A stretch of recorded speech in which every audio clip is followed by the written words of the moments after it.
तो आई तेज हम लोग एक मतलब हिस्ट्री के एक नए एस्पेक्ट पे कम करिएगा साउंड थोड़ा और, है ना। और मेडिवल इंडिया को हम पढ़ने जा रहे हैं, है ना।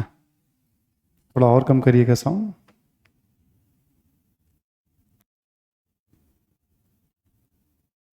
ठीक है, थोड़ा सा और कम। तो हम लोग पढ़ने जा रहे हैं मेडिवल इंडिया। कल मैंने आपको बताया था मेडिवल इंडिया को हम 750 से 1750 भी लेके चलते हैं और 1200 से 1750 भी लेके चलते हैं। क्लियर ना।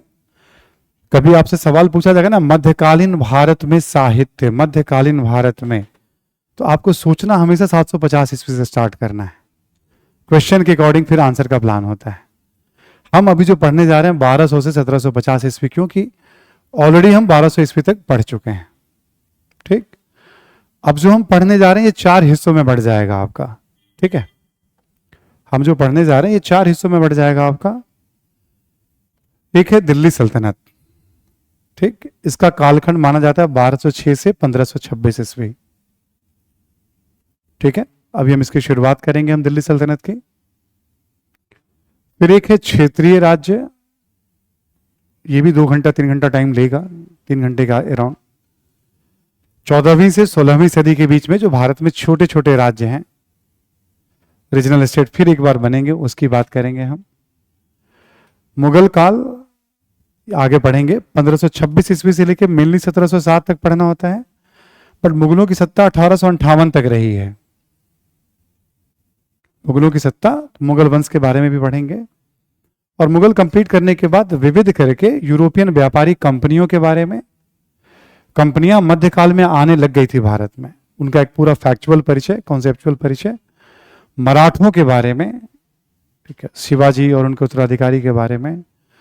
और फिर एक बार मुगलों के पतन के बाद 18वीं शताब्दी में भारत छोटे छोटे राज्यों में बढ़ जाएगा और उन छोटे छोटे राज्यों को जीतने का काम अंग्रेज करेंगे। वहां से फिर मॉडर्न इंडिया की बात शुरू हो जाएगी, ब्रिटिश विस्तार की बात शुरू हो जाएगी, एक्सपेंशन की बात शुरू हो जाएगी। ठीक, 4 हिस्सों में इसे हम बांटकर पढ़ने वाले हैं। ठीक है, ये भी 3 1 घंटे का है और ये भी 3 1 घंटे का है। तो जो एफर्ट लगना है वो दिल्ली सल्तनत और मुगल काल पे लगना है। पर ठीक है, एग्जाम के हिसाब से सारे टॉपिक महत्व रखते हैं। आप सभी को याद होगा कि हम एक पैटर्न पे पढ़ाई कर रहे हैं और पैटर्न हमारा ये है, जैसे दिल्ली सल्तनत है तो दिल्ली सल्तनत को हम 4 हिस्सों में बांट कर पढ़ेंगे। राजनीतिक इतिहास, ठीक, फिर ऐसे ही आर्थिक सामाजिक इतिहास, ठीक है, और फिर सांस्कृतिक इतिहास।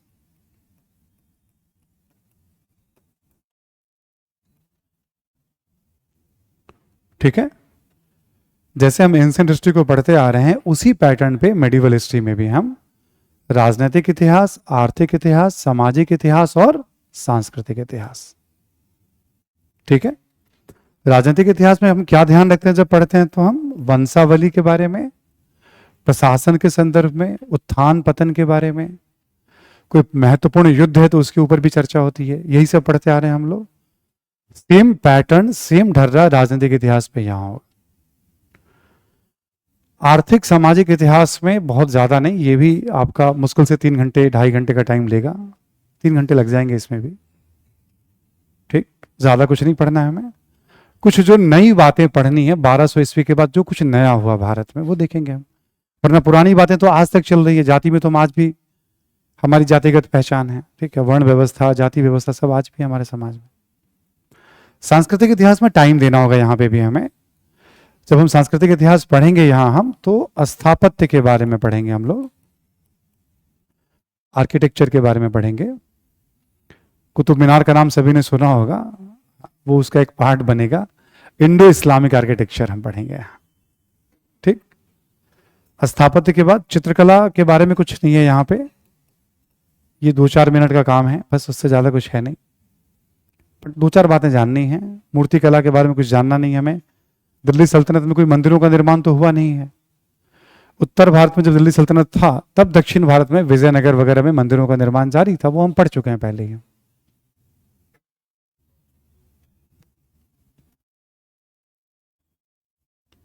क्या लग रहा है बच्चों को? हाँ,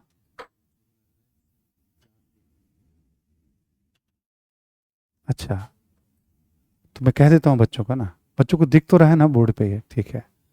मेरे प्यारे बच्चे, ठीक है, जितने भी ऑनलाइन के स्टूडेंट्स हैं, 2:15 से क्लास रीशेड्यूल करवाई थी मैंने। मैं क्लास में 2-3 मिनट पहले आ गया था और आ करके मैंने बस लिखना शुरू कर दिया था, है ना। बोलना तो तभी शुरू किया जब से क्लास लाइव हुआ है, ठीक। तो मैंने बस केवल लिखना स्टार्ट किया था, है ना।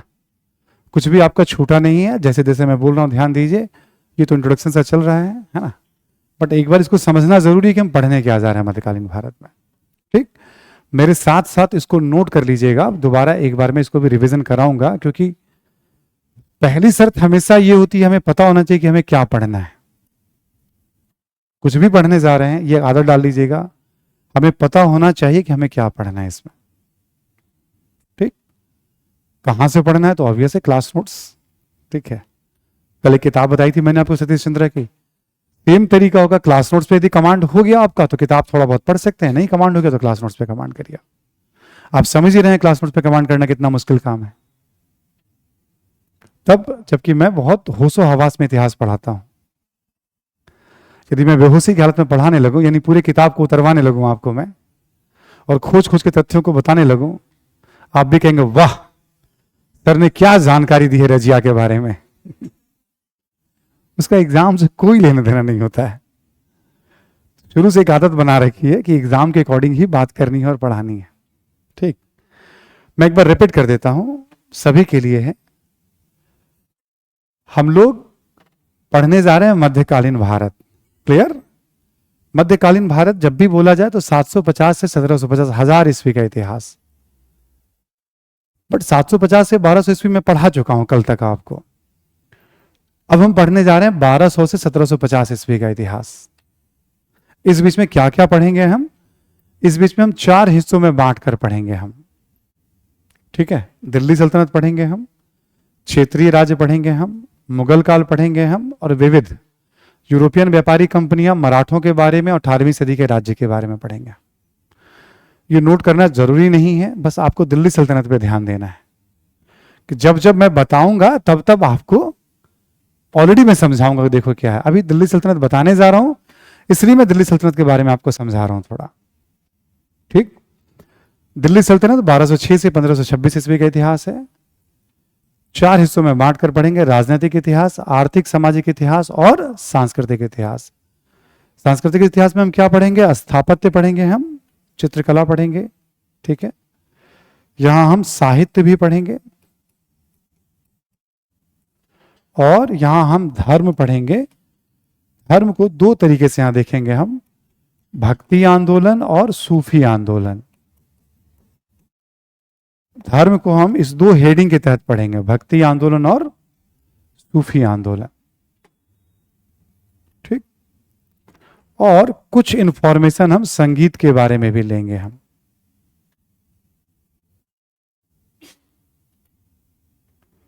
ठीक है। तो यह है आपका दिल्ली सल्तनत में हम क्या पढ़ने जा रहे हैं टॉपिक। अब हम शुरुआत करने जा रहे हैं राजनीतिक इतिहास से। क्लियर सभी को ना? राजनीतिक इतिहास का मतलब वंशावली, प्रशासन, उत्थान पतन, ठीक है, और युद्ध वगैरह जो होते हैं उन सब की बातें होती है राजनीतिक इतिहास में। क्लियर ना? ये मेडिवल इंडिया का एक खाका खींच दिया मैंने आपको, पढ़ना क्या है आपको। चलिए आगे चलते हैं हम लोग। अब राजनीतिक इतिहास में थोड़ा सा बैकग्राउंड आपको समझा देता हूं, फिर हम लिखेंगे, समझेंगे। कुछ पुरानी बातें थोड़ी याद तरोताजा हो जाएंगी आपकी। पिछली कहानी थोड़ा याद करेंगे आप कि प्रतिहारों के पतन के बाद आपको याद होगा यहां पे सोलंकी वंश का शासन था, याद है ना। मालवा में परमार वंश का शासन था, बुंदेलखंड में चंदेल वंश का शासन था, ठीक। राजस्थान हरियाणा वगैरह में किसका शासन था? चौहान वंश का शासन था। उत्तर प्रदेश में किसका था? राठौर वंश का शासन था, ठीक है। इन सब राजवंशों का शासन था प्रतिहारों के पतन के बाद। ये पीछे मैंने पढ़ाया था आपको। आपको याद होगा हमने अरब आक्रमण का जिक्र किया था, याद है ना। क्या हुआ था, सिंध और मुल्तान पर इस्लामिक शासन स्थापित हो गया था 8वीं सदी में। तो भारत के किस हिस्से में सबसे पहले इस्लामिक शासन की शुरुआत हुई? सिंध और मुल्तान। ये मैं आपको बता चुका हूं पहले। यहां पे इस्लाम धर्म मानने वाला ही कोई ना कोई राजवंश शासन कर रहा था 712 ईस्वी के बाद। ठीक। महमूद गजनी का नाम सुना है ना आप सभी ने? ज्यादा ग्लोरीफाई भी नहीं करना है, लुटेरा ही था। ठीक है, हाँ, लूटपाट करके भाग जाया करता था यहां से। 17 आक्रमण का उल्लेख मिलता है, बेसिकली 17 बार लड़ता है। और हमने लिखवा भी दिया था आपको कुछ एक युद्धों के बारे में। ठीक है, और कुछ कुछ धन संपदा वगैरह के बारे में, हाथियों को लेकर के सब बातें, अलबरूनी, ये सारी बातें बताई थी मैंने आपको वहां पे। होता क्या है, गजनी के अभियान के बाद ये जो पाकिस्तान का ये वाला इलाका है, यहां पे गजनी के उत्तराधिकारी शासन शुरू कर देते हैं।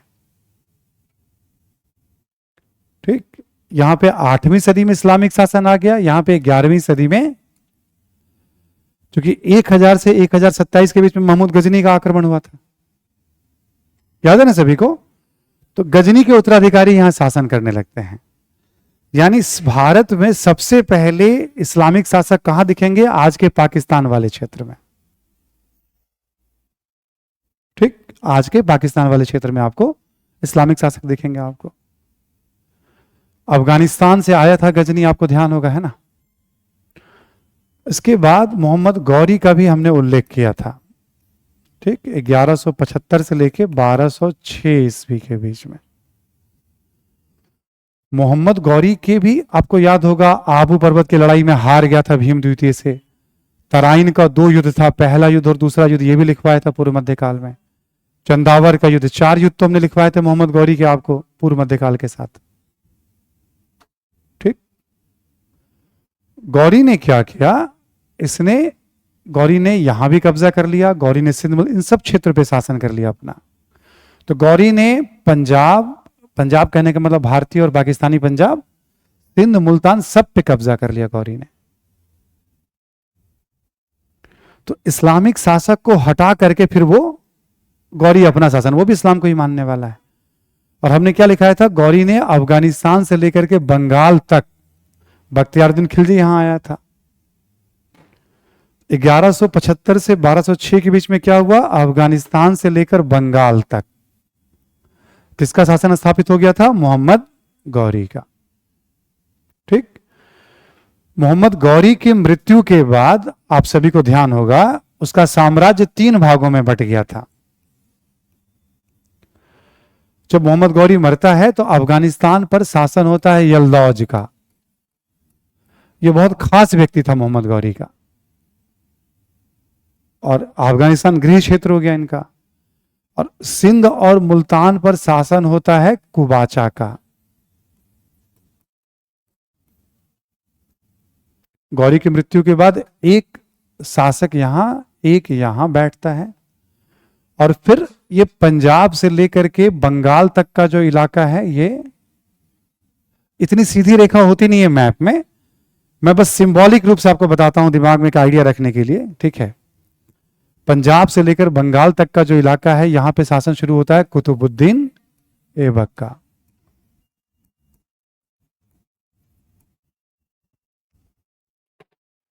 गौरी के जीवन काल में ही गौरी के बिहाफ में यलदौज देखता था अफगानिस्तान को, कुबाचा देखता था सिंध और मुल्तान को, और ऐबक देखता था भारतीय क्षेत्र को। उसके जीवन काल में देखने लगा था। ठीक है, ये तीनों मोहम्मद गौरी के दास थे। ये तीनों कौन थे? मोहम्मद गौरी के दास थे, स्लेव थे। उस समय रिश्तेदारों से ज्यादा लोग दासों पे भरोसा करते थे। ये डर होता था कि कब कौन किसकी हत्या करके शासक ना बन जाए। अभी आगे पढ़ लेंगे, देखेंगे भी, समझेंगे भी हम, है ना। उसकी मृत्यु के बाद उसका साम्राज्य 3 भागों में बढ़ गया, ये भी लिखवा दिया था मैंने आपको। एक की जिम्मेदारी ऐबक के पास, एक की यलदौज के पास, और एक की, ये बात ऑलरेडी मैं आपको बता चुका हूं, दोबारा मैंने एक बार रिवीजन करा दिया आपको। ठीक, अब जो आपका ऐबक था, जब ये शासन कर रहा है तो दिल्ली इसकी राजधानी है। ठीक, और सुल्तान जो होते थे, मतलब जो होते थे उनको सुल्तान कहा जाता था उस समय, और सुल्तान का क्षेत्र सल्तनत कहलाता था। सुल्तान का क्षेत्र क्या कहलाता था? सल्तनत। ठीक। तो दिल्ली को राजधानी बना करके उत्तर भारत पर शासन किसके? सुल्तान के द्वारा शासन जो है। ठीक है, तो इसको दिल्ली सल्तनत नाम दे दिया गया, दिल्ली सल्तनत। जो हम पढ़ने जा रहे हैं दिल्ली सल्तनत, उसके पीछे यही सिंपल लॉजिक है। जब हम राजनीतिक इतिहास पढ़ेंगे तो आपको कुछ फारसी के नाम मिलेंगे इसमें, इस्लामिक नाम है तो ऑब्वियस मिलेंगे ही मिलेंगे आपको, फारसी के नाम मिलेंगे आपको इसमें राजनीतिक इतिहास में, और कुछ कैरेक्टर मिलेंगे। जैसे एक कैरेक्टर हो गया शासक वर्ग या सुल्तान। ठीक। इस्लाम में उत्तराधिकार का नियम नहीं है, मतलब ये नियम नहीं था कि गद्दी पे कौन बैठेगा। तो जो गद्दी पे बैठा होता था उसको ये पता नहीं होता था कब तक वो गद्दी पे रहेगा। कोई उसका मंत्री, कोई उसका अधिकारी, संतरी, कोई दास, कोई रिश्तेदार, कब हम हत्या करके दोबारा कोई सुल्तान। उत्तराधिकार का नियम शुरू से नहीं था उसमें, तो ये विवाद शुरू से चला आ रहा है। पैगंबर साहब के इंतकाल के बाद से ही ये विवाद बना रहा, उनका उत्तराधिकारी कौन होगा। इसी विवाद में तो शिया और सुन्नी दो धाराएं बन गई। मतलब शिया कहते थे कि नहीं, केवल उनके वंशज होंगे खलीफा, सुन्नी कहते थे नहीं, कोई भी योग्य व्यक्ति हो सकता है। तो इसी पे तो वहां से विवाद शुरू हो गया शिया सुन्नी का। ये विवाद यहां भी चल रहा है। वैसे ये माना गया था कि इस्लाम में एक ही राज्य होगा और उसके प्रमुख खलीफा होंगे पैगंबर साहब के बाद। बट इस्लाम का इतना ज्यादा प्रसार हो गया कि एक जगह से शासन करना संभव, तो देखते ही देखते इस्लाम में बहुत सारे राज्य हो जाएंगे, और जो शासक होंगे ना अगले 300-400 वर्ष, तो शासक अपने आप को खलीफा नहीं कहेंगे बल्कि वो सुल्तान कहेंगे, यानी खलीफा का प्रतिनिधि। व्यवहार में वो इंडिपेंडेंट शासक होंगे, खलीफा से उनको कोई मतलब नहीं होगा, लेकिन कहने के लिए सुल्तान, सत्ता को धारण करने वाला, सत्ताधारी को सुल्तान कहते हैं, खलीफा का प्रतिनिधि, ये सब कहलाएंगे वो। कुछ कुछ बातें सब लिखवाऊंगा अभी आपको मैं। ठीक। ऐसे करके ना दुनिया के अलग अलग हिस्सों में बहुत सारे सुल्तान। अब जब बड़ा अंपायर होता है तो उत्तराधिकारी भी अयोग्य हो जाते हैं, खलीफा में भी आपस में भी लड़ने लगेंगे वो, और अलग अलग कारणों से। जैसे एक चंगेज खां का नाम कभी सुना होगा, मंगोलिया का था, उसने खलीफा के प्रभाव को काफी कम कर दिया। मुगलों का नाम हमने सुना ही है, एक तैमूर लंग का नाम आएगा, तैमूर के वंशज थे मुगल, इन लोगों ने भी खलीफा का प्रभाव काफी कम कर दिया। ऐसे करके आगे चल के खलीफा केवल नाम मात्र के रह जाएंगे, खलीफा की शक्ति छिन्न भिन्न हो जाएगी, और अफ्रीका में, एशिया के बहुत सारे देशों में, यूरोप के कुछ कुछ देशों में इस्लाम धर्म मानने वालों की संख्या ठीक ठाक हो जाएगी अगले 500-700 वर्षों, 7वीं सदी से लेकर के 14वीं-15वीं शताब्दी में। ठीक। बड़ी बड़ी शक्तियों के रूप में भी जाने जाएंगे। खलीफा, सुल्तान, सुल्तान को जो साथ देने वाले खास खास लोग होते थे वो अमीर कहलाते थे, जो धर्म का काम देखते थे वो उलेमा कहलाते थे, जो खास खास लोग होते थे, बहुत सारे दासों को भी महत्वपूर्ण पद, दासों की भी भूमिका होती थी। अब जैसे इन लोगों ने इधर से आक्रमण किया अपने फायदे के लिए, जब दिल्ली सल्तनत की स्थापना हो जाएगी तो इसी रास्ते से गौरी के बाद मंगोलों का आक्रमण शुरू होगा। लगभग सभी प्रमुख शासक के समय कोई ना कोई मंगोलों का आक्रमण होगा। ठीक। मंगोल हमला होगा, चंगेज खां से लेकर के, मतलब ऐसे बहुत सारे, कुतुब ख्वाजा, कदर, तारगी, तरमासरिन, जरूरत के हिसाब से मैं नाम लिखाऊंगा आपको जहां जहां जरूरत पड़ेगी ना। तो ये हमला भी चलता रहेगा। तो राजनीतिक इतिहास में बार बार मंगोलों का भी जिक्र आएगा। प्लस राजनीतिक इतिहास में एक प्लेयर ये होंगे जो ये सब शासक हैं, फिर इनके सामंत हैं, वो सब भी तो यहां मौजूद हैं। इतनी आसानी से बाहर वालों की सत्ता तो स्वीकार करेंगे नहीं वो। तो छोटे बड़े युद्ध और संघर्ष होते रहेंगे स्थानीय शासकों से भी। ठीक। अब सुल्तान खलीफा के बीच संबंध, सुल्तान अमीर के बीच संबंध, सुल्तान उलेमा के बीच संबंध। ठीक। मंगोलों और सुल्तान की जो नीति क्या रहेगी दिल्ली सल्तनत की, स्थानीय शासकों को लेकर क्या अप्रोच होगा।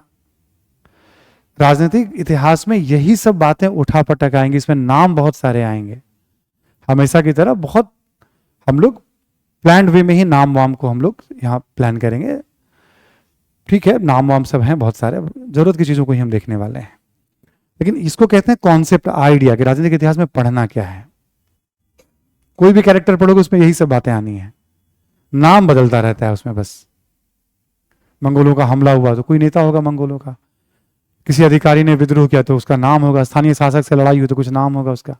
यही सब चलता रहता है राजनीतिक इतिहास में। प्लस प्रशासन, प्रशासन का वही कॉन्सेप्ट होगा, केंद्रीय प्रशासन, प्रांतीय प्रशासन, है ना, स्थानीय शासन। 25-30 बातें हैं काम काम की जो हम देखेंगे पढ़ेंगे वहां, जरूरी है वो देखना पढ़ना।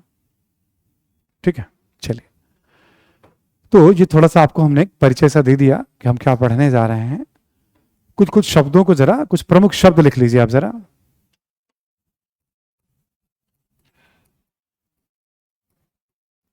जैसे लिखें खलीफा, 8-10 शब्द लिख लीजिए, फिर मैं 1 बाय 1 करके वंशावली बताना शुरू कर दूंगा।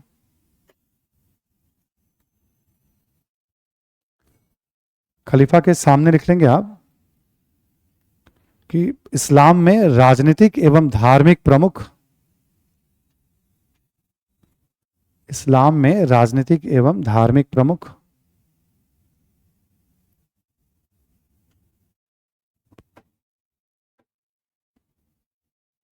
ठीक है, अब से देखो, इस्लाम का इतिहास या खलीफा का इतिहास से आपके एग्जाम का कोई रिलेशन नहीं है। मैं 1 घंटा बोलूंगा तो आपको अच्छा लगेगा, जरूरत जहां जहां पड़ेगी वहां वहां बोल दूंगा मैं। ठीक है, आपके एग्जाम से कोई रिलेशन, बहुत क्लियर, मतलब ये बात आपके सामने रहना चाहिए, है ना, कि आप एग्जाम्स में कुछ भी नहीं आना है। ठीक है, तो पैगंबर साहब के बाद जो इस्लाम के राजनीतिक धार्मिक प्रमुख होते हैं वो खलीफा कहलाते हैं। हमने बता ही दिया, शुरू में ये माना गया था इस्लाम मानने वालों का एक ही राज्य होगा, बट देखते देखते कई राज्य हो जाएंगे इस्लाम। लिखें आप सुल्तान,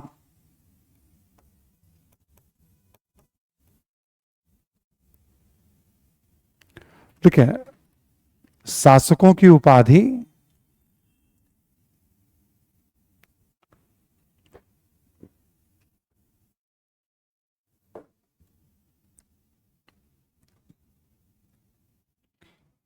या कर लीजिए पदनाम, पदनाम, इसी को पदनाम ज्यादा उपयुक्त होगा इसके लिए।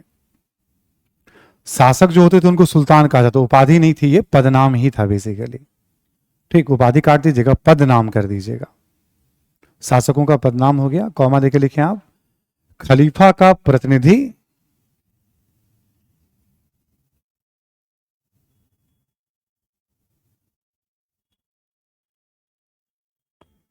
ठीक, बाकी सुल्तान के बारे में आगे तो बात करेंगे करेंगे, सुल्तानों की ही तो बात करनी है हमें। इसके बाद देखिए अमीर,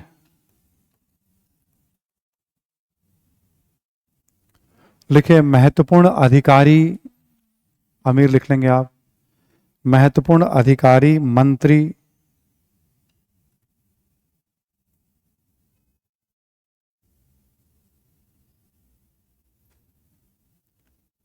ठीक है, मंत्री इत्यादि।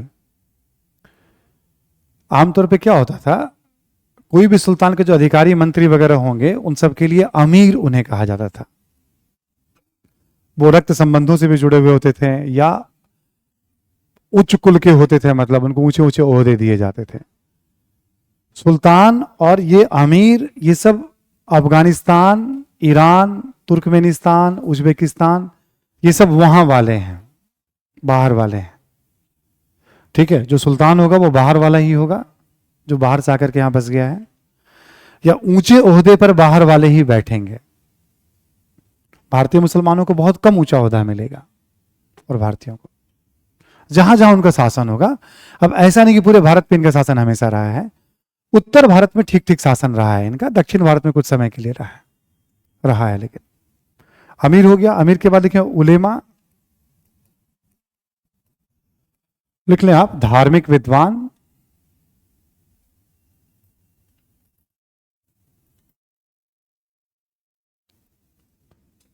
ठीक है, राजनीति में इनकी बड़ी महत्वपूर्ण भूमिका होती थी, अमीर की, उलेमा की।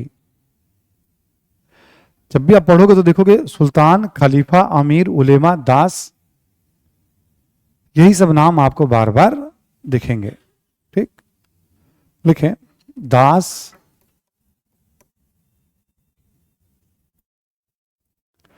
यहां लिख लेंगे आप शाही दास,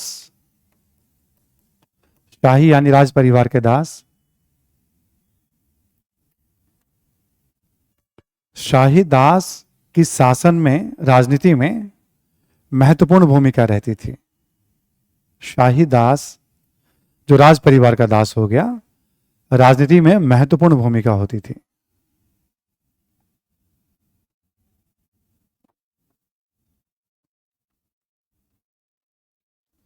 जैसे कहीं पे भी आक्रमण अभियान किया गया तो लोगों को बंदी बना लिया गया, सेना को या स्थानीय लोगों को भी। उनको ना दासों के जैसा उनसे व्यवहार, जितना मर्जी चाहो काम लो, जब चाहो बेच दो उनको। खरीद बिक्री खूब होती थी मतलब, और ये बड़े पैमाने पे खरीद बिक्री शुरू हुई तुर्कों के आने के बाद। यहां के लोगों को भी बीज दिया जाता था, अफ्रीका में, अरब देशों में, वहां से भी लोग खरीद करके ले आते थे दासों को। मानव की खरीद बिक्री होती थी बड़े पैमाने पे। उसी में कोई योग्य व्यक्ति हुआ, भरोसेमंद दिखा सुल्तान को, भरोसा जीतता गया सुल्तान को, तो सुल्तान उसको ऊंचे ऊंचे ओहदों पे, प्रायः सुल्तान दासों पे ज्यादा भरोसा करता था रिश्तेदारों की तुलना में। ठीक है, ये दौर ऐसा है। तो राजनीति में दासों का भी जिक्र मिलेगा। लिख रहे हैं आप यहां पे एक और, स्थानीय शासक,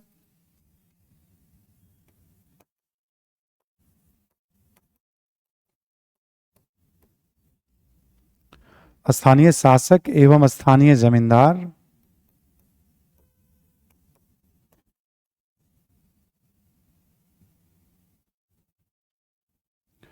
क्योंकि ये सब जो था गौरी था, या गौरी के बाद सब बाहर से आके यहां बस गए हैं, तो जो स्थानीय शासक है, स्थानीय जमींदार है, उनके साथ टकराव होता रहेगा।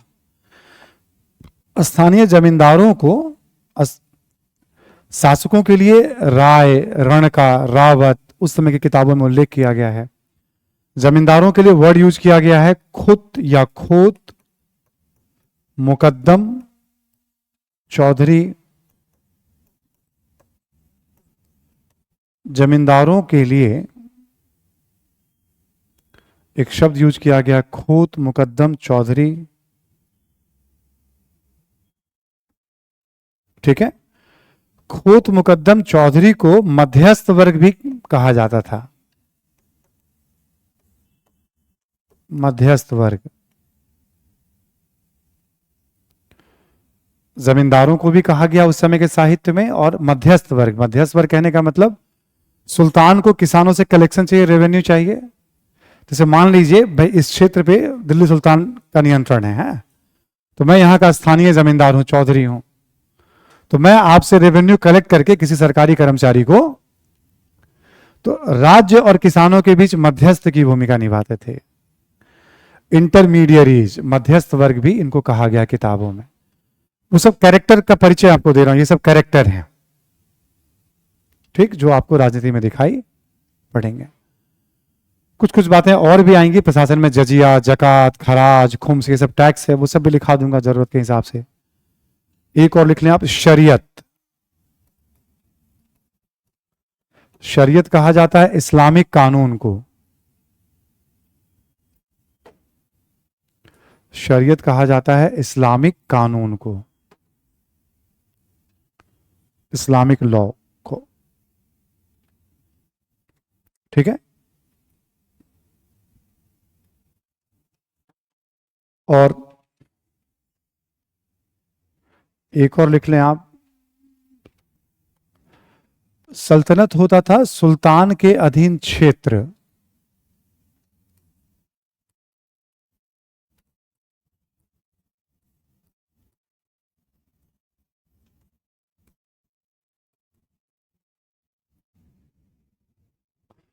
सल्तनत होता था सुल्तान के अधीन क्षेत्र। ठीक है, और जो अधीन क्षेत्र होता था, एक होता था प्रत्यक्ष नियंत्रण, इसको कहते थे खालसा भूमि।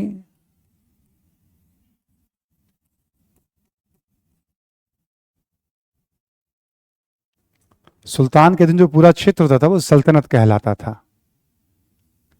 कुछ हिस्सा ऐसा होता था जहां सुल्तान सीधे शासन करता था, रेवेन्यू लेता था, उसको कहते थे खालसा भूमि, उस लैंड को। ठीक, प्रत्यक्ष नियंत्रण। और एक होता था यहां पे अप्रत्यक्ष, इसको कहते थे इक्ता भूमि।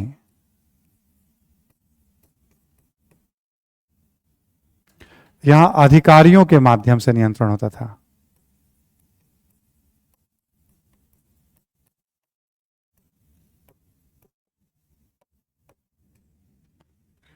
ठीक है। सुल्तान के अधीन क्षेत्र को क्या कहते थे? सल्तनत। इस पूरा क्षेत्र दो भागों में बटा होता था, खालसा भूमि और इक्ता भूमि। इसको समझ लो, अप्रत्यक्ष का मतलब ये हो गया आपका प्रांत, इक्ता का मतलब इसको ऐसे भी प्रांत को इक्ता कहते थे, ये भी कह सकते हो आप।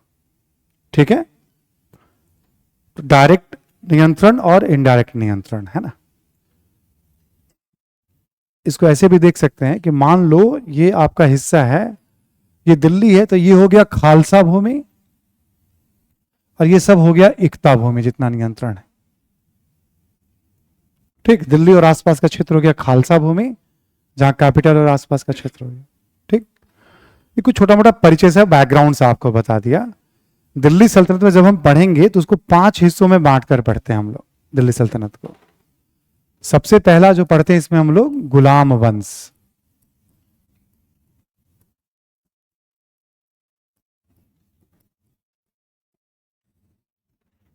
अब इसका परिचय ले लेंगे पहले हम लोग।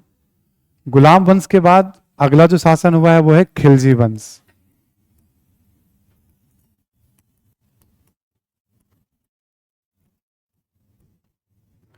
थोड़ा बहुत इसके बारे में भी जानेंगे हम लोग।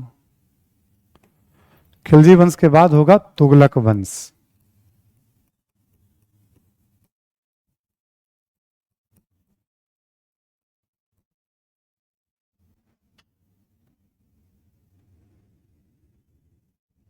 उसके बाद होगा सैयद वंश, 1414 से 1451। फिर पांचवा होगा लोधी वंश,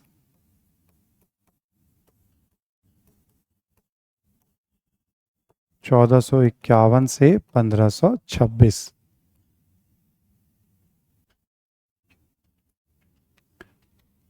वंशावली हम लोग पढ़ रहे हैं। ठीक, तो पूरे सल्तनत काल का राजनीतिक परिचय आपको इन अलग अलग वंशों के माध्यम से मिलेगा। ठीक है, गुलाम वंश 1206 से 1290 ईस्वी, खिलजी वंश 1290 से 1320 ईस्वी, तुगलक वंश 1320 से 1412 या 14, सैयद वंश 1451 और लोधी वंश 1451 से 1526 ईस्वी। ठीक है, आगे बढ़ते हैं हम लोग।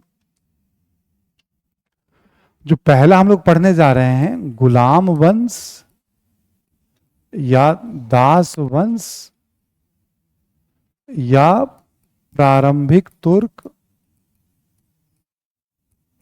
या ममलुक वंश।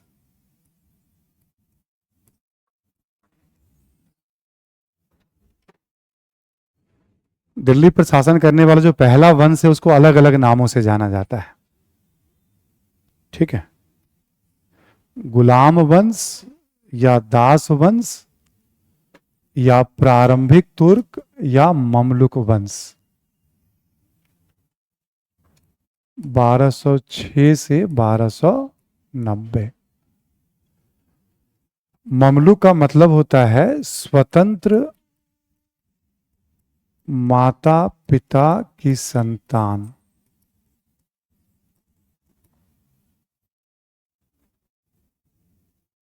ममलुक का मतलब होता है स्वतंत्र माता पिता की संतान।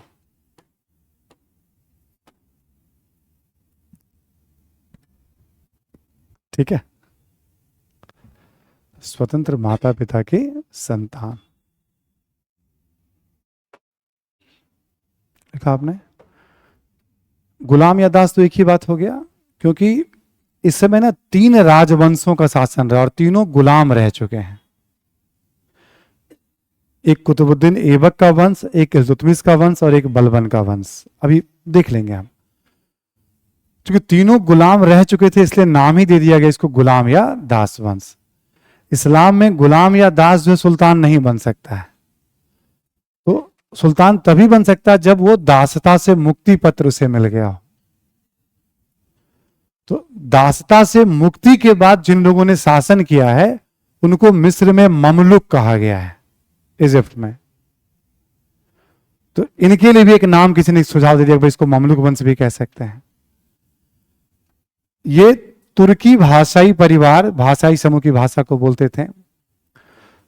ठीक है, ये जो शासन रहा है तुर्कों का शासन कहा जाता है भारत में। ठीक, क्योंकि सबसे पहले इन लोगों ने शासन किया इसलिए इनको आरंभिक या प्रारंभिक तुर्क भी कहते हैं।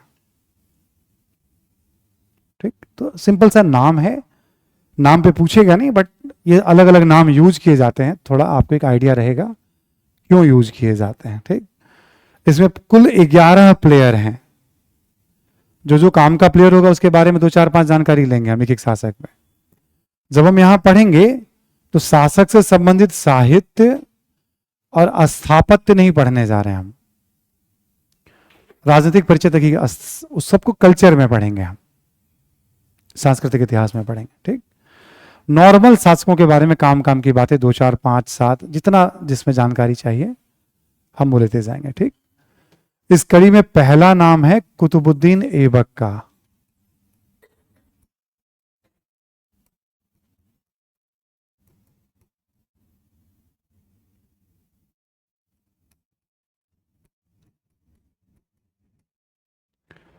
बारह सौ छह से 1210 ईस्वी। ठीक, यहां लिख लें आप, ये गौरी का दास था।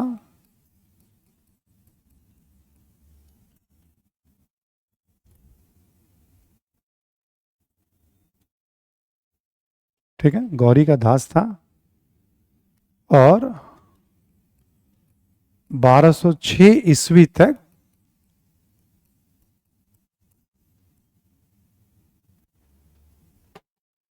और 1206 ईस्वी तक गौरी के प्रतिनिधि के रूप में, गौरी के प्रतिनिधि के रूप में भारत पर शासन किया।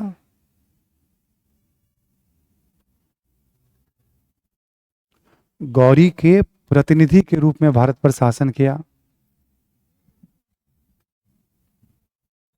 ठीक है, जब तक गौरी जिंदा था 1206 तक तो सब गौरी का साम्राज्य था, ये दिल्ली सल्तनत नहीं था। तो पंजाब से लेकर के जो जो इलाका जीतता था ऐबक को जिम्मेदारी सौंपता था, तुम शासन देखो यहां का। ठीक, अगला पॉइंट लिखें। 1208 ईस्वी में, 1208 ईस्वी में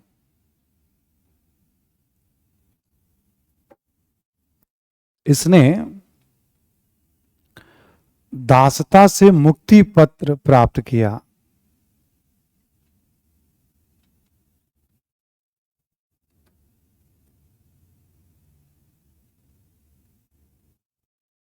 ठीक, 1208 ईस्वी में ऐबक ने दासता से मुक्ति पत्र, गौरी के उत्तराधिकारी से उसने मुक्ति पत्र ले लिया कि भाई अब हम दास नहीं हैं। ठीक, लिखें, मुक्ति पत्र प्राप्त किया। अगला पॉइंट लिखे, 1206 से लेकर 1210 तक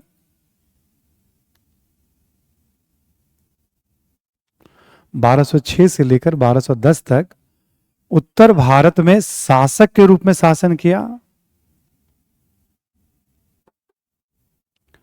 उत्तर भारत में शासक के रूप में शासन किया,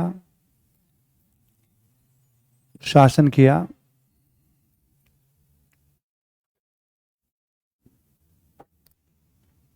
लेकिन शासन किया, लेकिन इसने कभी सुल्तान की उपाधि धारण नहीं की।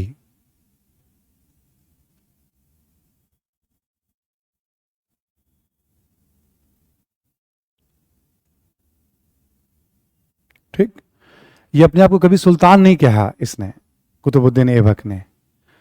6 से 10 तक ये शासक रहा। अगला पॉइंट लिखें, लिखें ऐबक को दिल्ली सल्तनत का संस्थापक भी माना जाता है।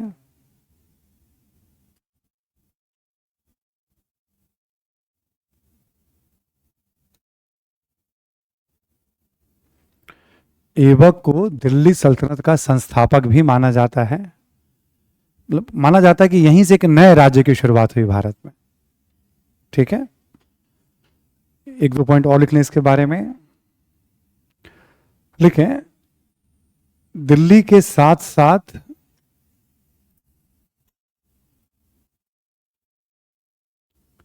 इसने लाहौर को अस्थायी राजधानी बनाया, टेम्पररी। दिल्ली के साथ साथ इसने लाहौर को अस्थायी राजधानी बनाया।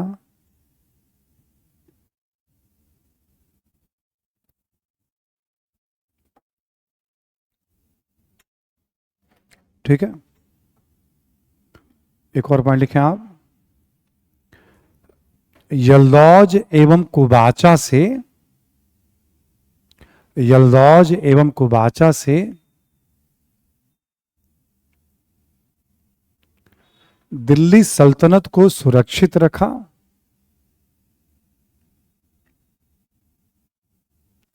कुबाचा से दिल्ली सल्तनत को सुरक्षित रखा।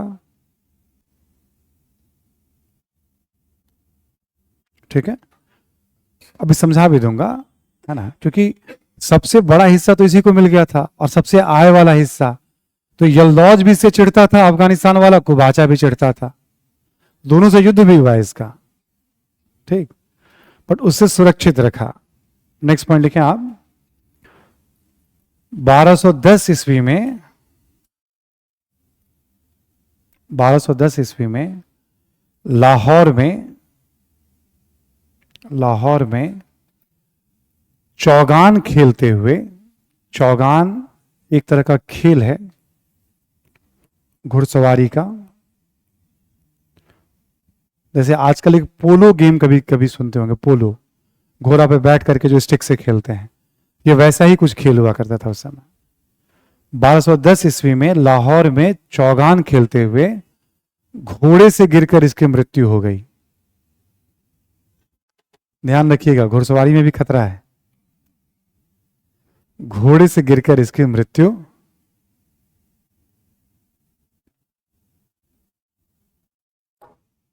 ठीक है, ऐबक की ना कोई खास उपलब्धि नहीं है, बस इसने एक अलग राज्य पे शासन शुरू कर दिया। ठीक है, तो एक बार ऐबक के बारे में जो भी लिखवाया जरा उसको पढ़ लीजिए, क्या क्या लिखवाया ऐबक के बारे में।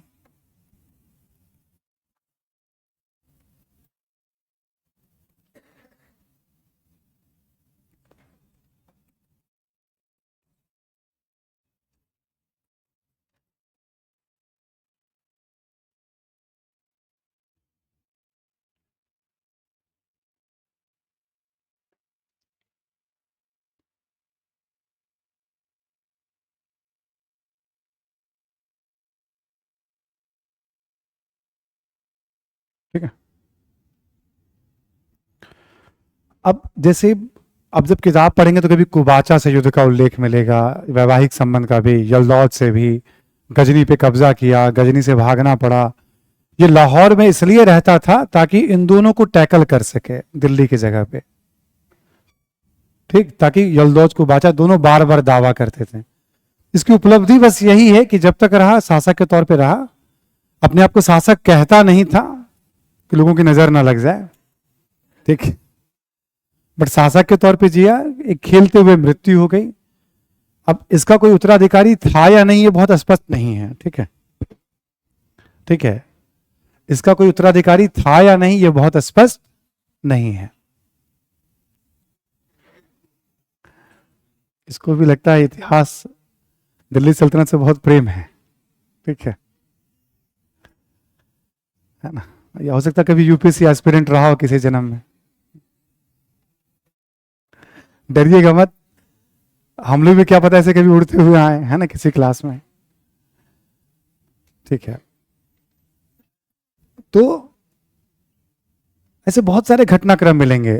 अच्छा, जब भी आप किताब पढ़ोगे, जैसे बंगाल है, बख्तियार खिलजी था, तो बख्तियार खिलजी की हत्या मतलब वहीं के स्थानीय सेनापति ने कर दिया, उसका नाम अली मर्दान था।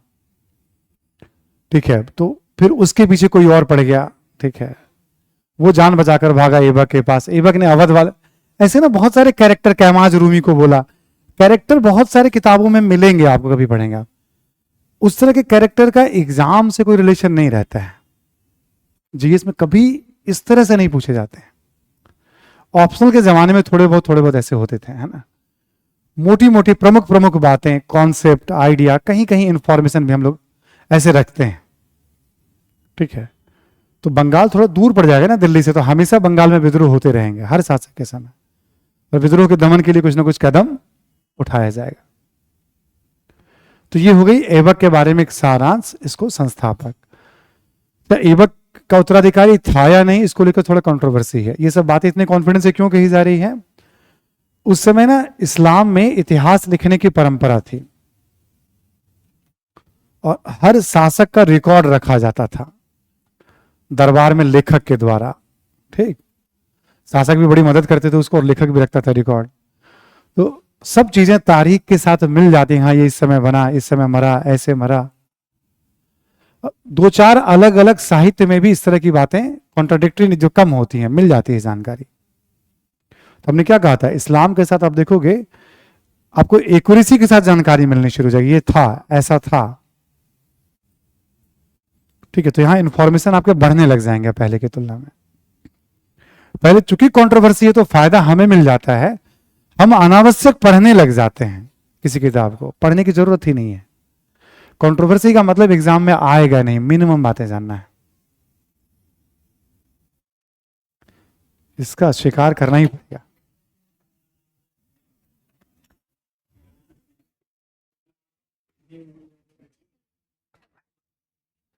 स्वीकार करना पड़ेगा इसका, है ना।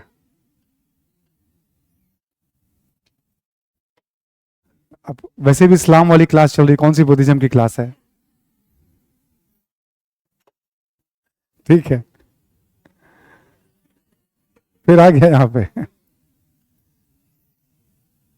तो तुम्हें कुछ नहीं करना है, बस चलिए उसको घूमने दीजिए, है ना, देखा जाएगा। वो समझ नहीं पा रहे कहां सेटल करे अपने आप को। ठीक है, तो ये बात क्लियर सभी को ना यहां तक। तो ऐसे फैक्चुअल किताब में जैसे आपका एक बेस बन जाएगा यहां पे। आप जैसे उत्तराधिकारी क्लियर नहीं है, अब क्या होता था, जो सुल्तान बनेगा ना अगला मंत्री पद वही बांटेगा।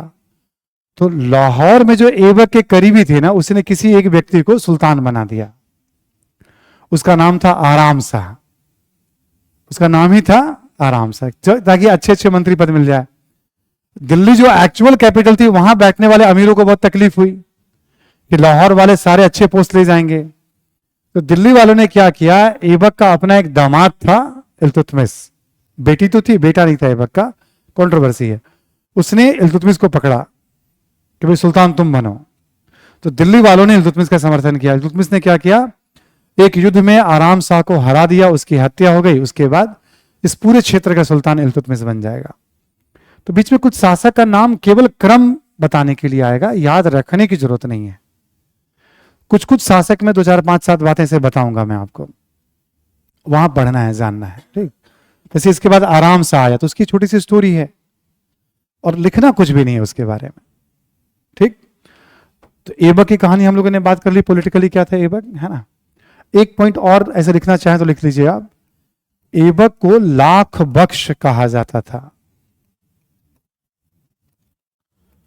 दान देने वाला।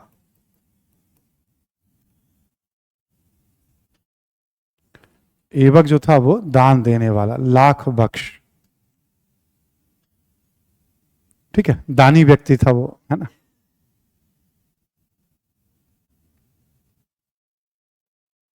देखो, कमा के दान करो तो बात समझ में आती है, लूट के दान करना कोई बहुत बहादुरी की बात। ठीक, मेहनत से कमाओ दान करो, लूटा फिर दान कर दिया, इसमें कौन सी बड़ी बात हो गई? ये अनावश्यक ग्लोरिफिकेशन हो जाता है। बट देखो, एक ना एक समय होता है, वो समय ऐसा है राजाओं का, सुल्तानों का, उस दौर में यही सब बड़ी बात मानी जाती थी। वरना शासक तो निष्ठुर और कठोर होते ही थे, कोई दानी है तो उस समय के लिए बड़ी बात हो जाया करती थी।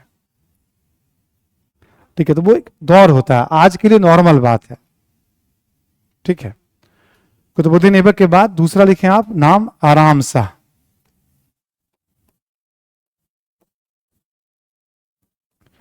बारह सौ 10 से 1211 तक रहा है ये।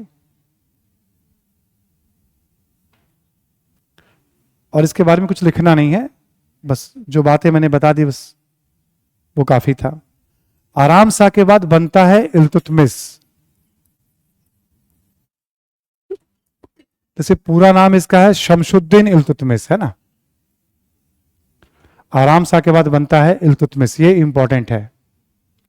इसका कार्यकाल है 1211 से 1236। ठीक,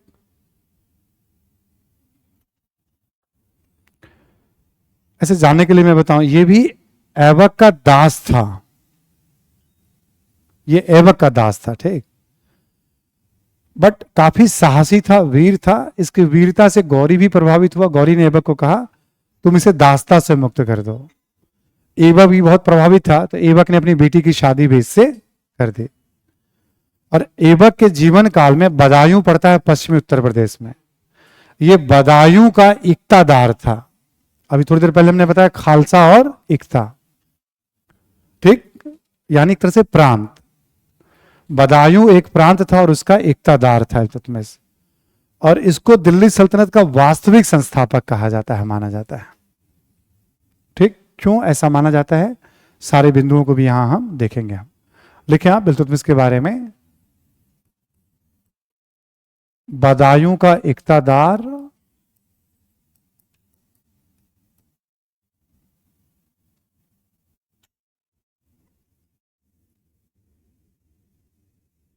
कॉमा देके लिख लें आप, आराम शाह को एक युद्ध में पराजित किया।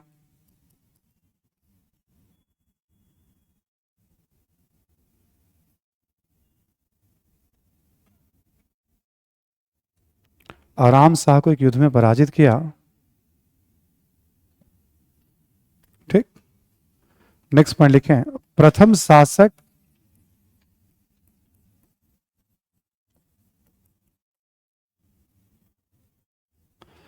शासक जिसने 1229 ईस्वी में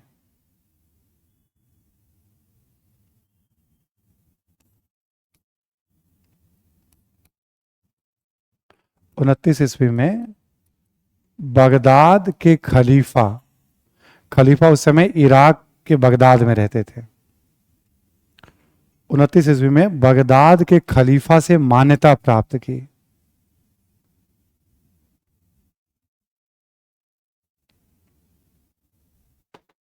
ठीक है, बगदाद के खलीफा से मान्यता। इससे क्या होता है कि इस्लामिक विश्व में सम्मान बढ़ जाता है शासक का। तो ये पहला शासक है दिल्ली सल्तनत का जिसने एक तरह से लीगल मान्यता ले ली कि भाई मैं सुल्तान हूं। ठीक, खलीफा के प्रतिनिधि। खलीफा का कोई हस्तक्षेप नहीं होता था, इतना दूर बैठा हुआ खलीफा और ये कोई मतलब नहीं था, लेकिन सांकेतिक महत्व था इसका। नेक्स्ट पॉइंट लिखें, इसने यल्दौज एवं कुबाचा की समस्या का अस्थायी समाधान किया।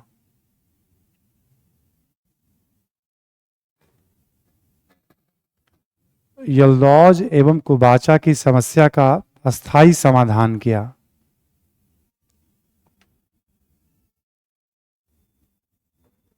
ठीक है, दोनों को निपटाया। अब उसकी किस्से कहानियां हैं, लिखें, सिंध एवं मुल्तान, इसी में लिखेंगे सिंध एवं मुल्तान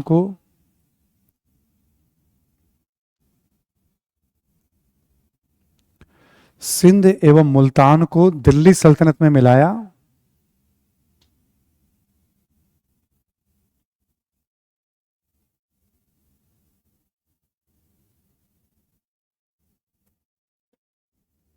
ठीक है, सिंध एवं मुल्तान को दिल्ली सल्तनत में मिलाया। जो मूल क्षेत्र था, आप सभी को ध्यान होगा, अभी हम लोग बात जो कर रहे थे, पंजाब से लेकर बंगाल तक था और इस पे कुबाचा का शासन था। ये जो इलाका था आपका, ये दिल्ली सल्तनत के पास नहीं था, यहां से ये इलाका तो था उसके पास। तो इसको माना जाता है पहला विस्तार। जो हिस्सा था उसमें अब क्षेत्रफल ऐड होना शुरू हो गया। ठीक, तो कुबाचा की समस्या का समाधान, यलदौद परमानेंट समस्या का समाधान। ठीक है, समाधान किया, सिंध और मुल्तान को दिल्ली सल्तनत में मिलाया।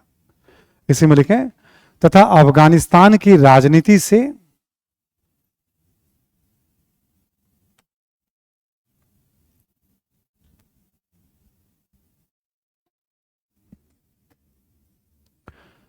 अफगानिस्तान की राजनीति से दिल्ली सल्तनत को अलग किया।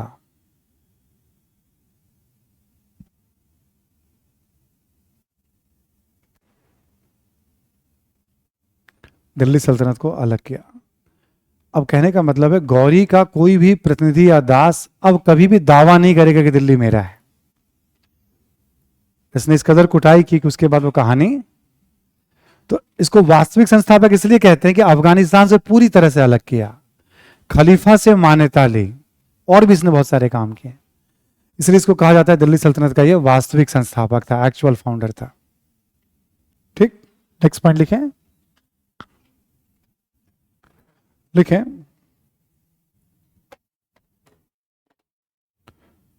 कि चंगेज खां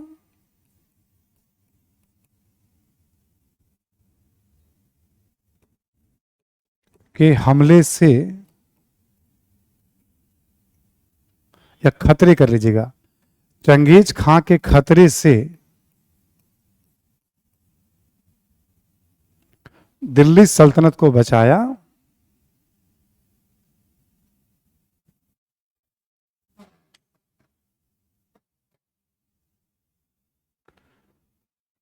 यह भी एक बड़ी घटना मानी जाती है दिल्ली सल्तनत के इतिहास में, क्योंकि चंगेज खां लूटपाट के उद्देश्य से अभियान करता था। वो भी एक ख्वारिज, जैसे ये आपका हो गया अफगानिस्तान का इलाका, तो ऐसे करके ख्वारिज्म का राज्य था यहाँ पे।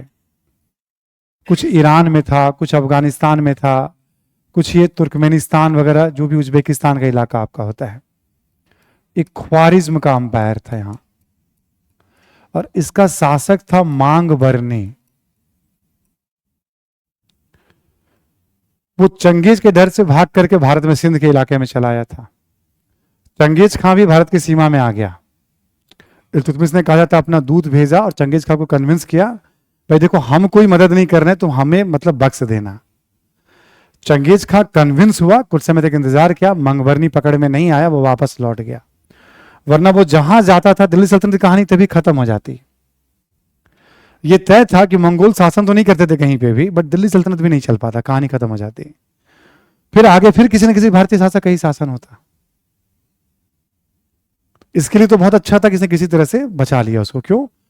चंगेज का खौफ था, चंगेज के खतरे से जानता था कि हम निपट नहीं पाएंगे उससे, तो माफी मांग के और दरबार में हाजिरी लगा करके इसने किसी तरह से अपने आप को सुरक्षित रखा। तो ये इंपॉर्टेंट बड़ी घटना है सर्वाइवल के लिए इनके, मतलब वरना सर्वाइव नहीं कर पाते हैं। ठीक, चंगेज खां के खतरे से दिल्ली को सुरक्षित रखा था वो ख्वारिज्म मांगबरनी की कहानी इसमें चली आती है। नेक्स्ट लिखें आप, लिखें प्रथम सुल्तान जिसने सिक्के जारी किए,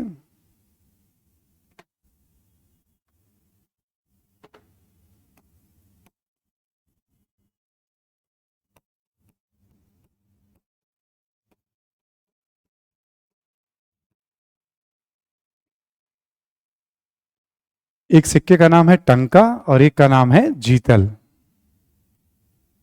प्रथम सुल्तान जिसने सिक्के जारी किए, चांदी का टंका और तांबे का जीतल।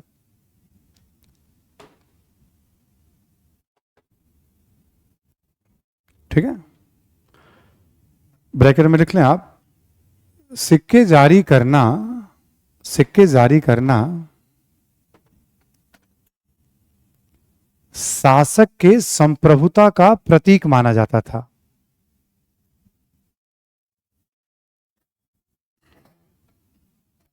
सिक्के जारी करना शासक के संप्रभुता का प्रतीक माना जाता था।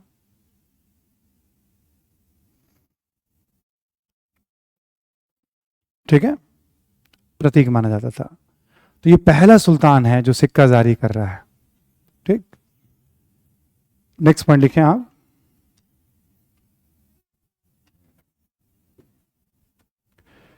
इसने विश्वास पात्र अमीरों का एक दल बनाया।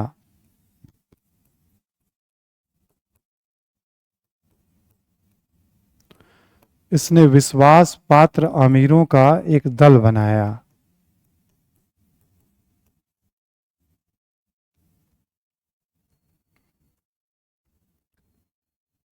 ठीक है, अब इसको खतरा किससे था? कुतुबुद्दीन ऐबक के करीबी लोगों से और गौरी के करीबी लोगों से।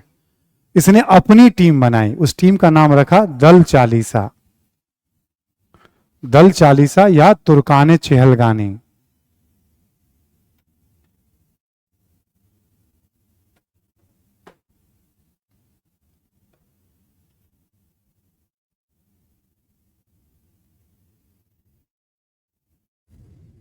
दल चालीसा या तुर्काने चेहलगानी। ठीक है, तुर्काने चेहलगानी। भरोसेमंद। एक और पॉइंट क्या, इल्तुतमिश को, इल्तुतमिश को दिल्ली सल्तनत का वास्तविक संस्थापक भी माना जाता है। दिल्ली सल्तनत का वास्तविक संस्थापक भी माना जाता है।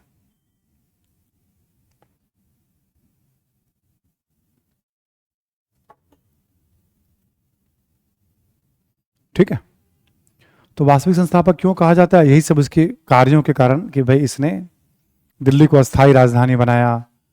ठीक है, सिक्के जारी किए, अफगानिस्तान से अलग किया, साम्राज्य का विस्तार किया, खलीफा से मान्यता ली। इन सब कारणों से इसको एक्चुअल फाउंडर।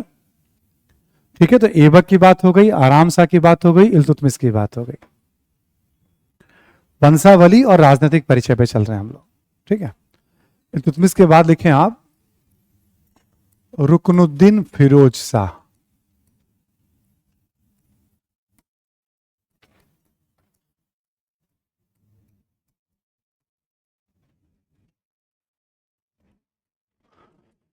इसके बारे में ज्यादा कुछ नहीं जानना है हमें। ठीक है, बस नाम लिख के छोड़ दीजिए, रुकनुद्दीन फिरोज शाह। ठीक है,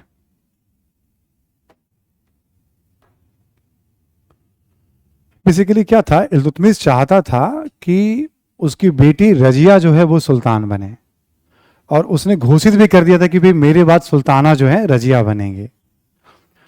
बट जो धार्मिक वर्ग था, जो अमीर वर्ग था, उसको लगता था कि नहीं, महिलाएं कैसे शासन करेंगे। पूरी तरह से पितृसत्तात्मक सोच है, परंपरा है। क्योंकि इल्तुतमिश का प्रभाव इतना था कि किसी ने विरोध नहीं किया उसकी इस घोषणा का। बट उसकी मृत्यु के बाद लोगों ने रजिया को सुल्तान बनने नहीं दिया। इल्तुतमिश का ही एक बेटा था रुकनुद्दीन फिरोज शाह, इसको सुल्तान बनाया गया। ठीक, इसकी मां का नाम था शाह तुर्कान। कहा जाता है लगभग 8 महीने के शासन में इसने इतना आतंक फैला दिया, इस महिला ने, शाह तुर्कान ने। ठीक है, मतलब सत्ता हाथ में आ गई थी, मतलब इतना आतंक फैला दिया कि पब्लिक त्रस्त हो गई दिल्ली की। और रजिया ने पब्लिक के समर्थन से दोबारा वो सुल्तान, मतलब सुल्तान बनती, दोबारा नहीं, पहली बार सुल्तान बनती है। ठीक, तो इसका बस ऐसे नाम आएगा, इसको बाकी और कुछ इसमें आपको लिखने की जरूरत नहीं है। इसके बाद देखिए आप, रजिया सुल्तान।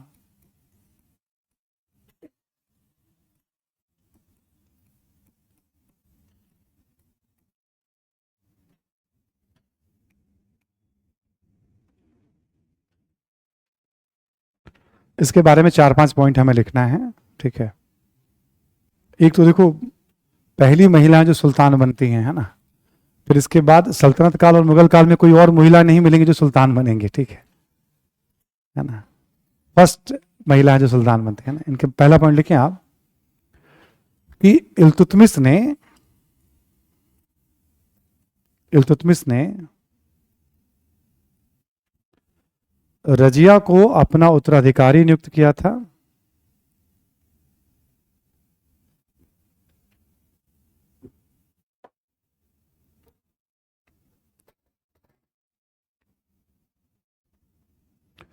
रजिया को अपना उत्तराधिकारी नियुक्त किया था,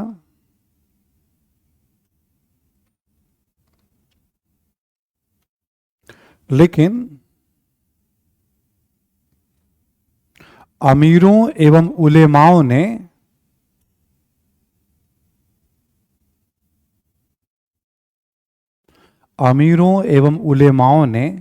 उलेमा नाम सुना है ना, धार्मिक विद्वान जो होते हैं ना, उलेमाओं ने रजिया को सुल्तान नहीं बनने दिया।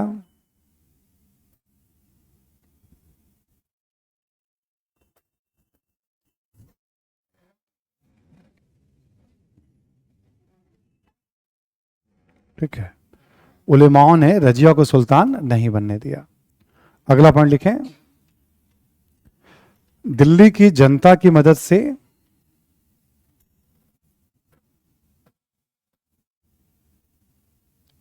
दिल्ली की जनता की मदद से 1236 ईस्वी में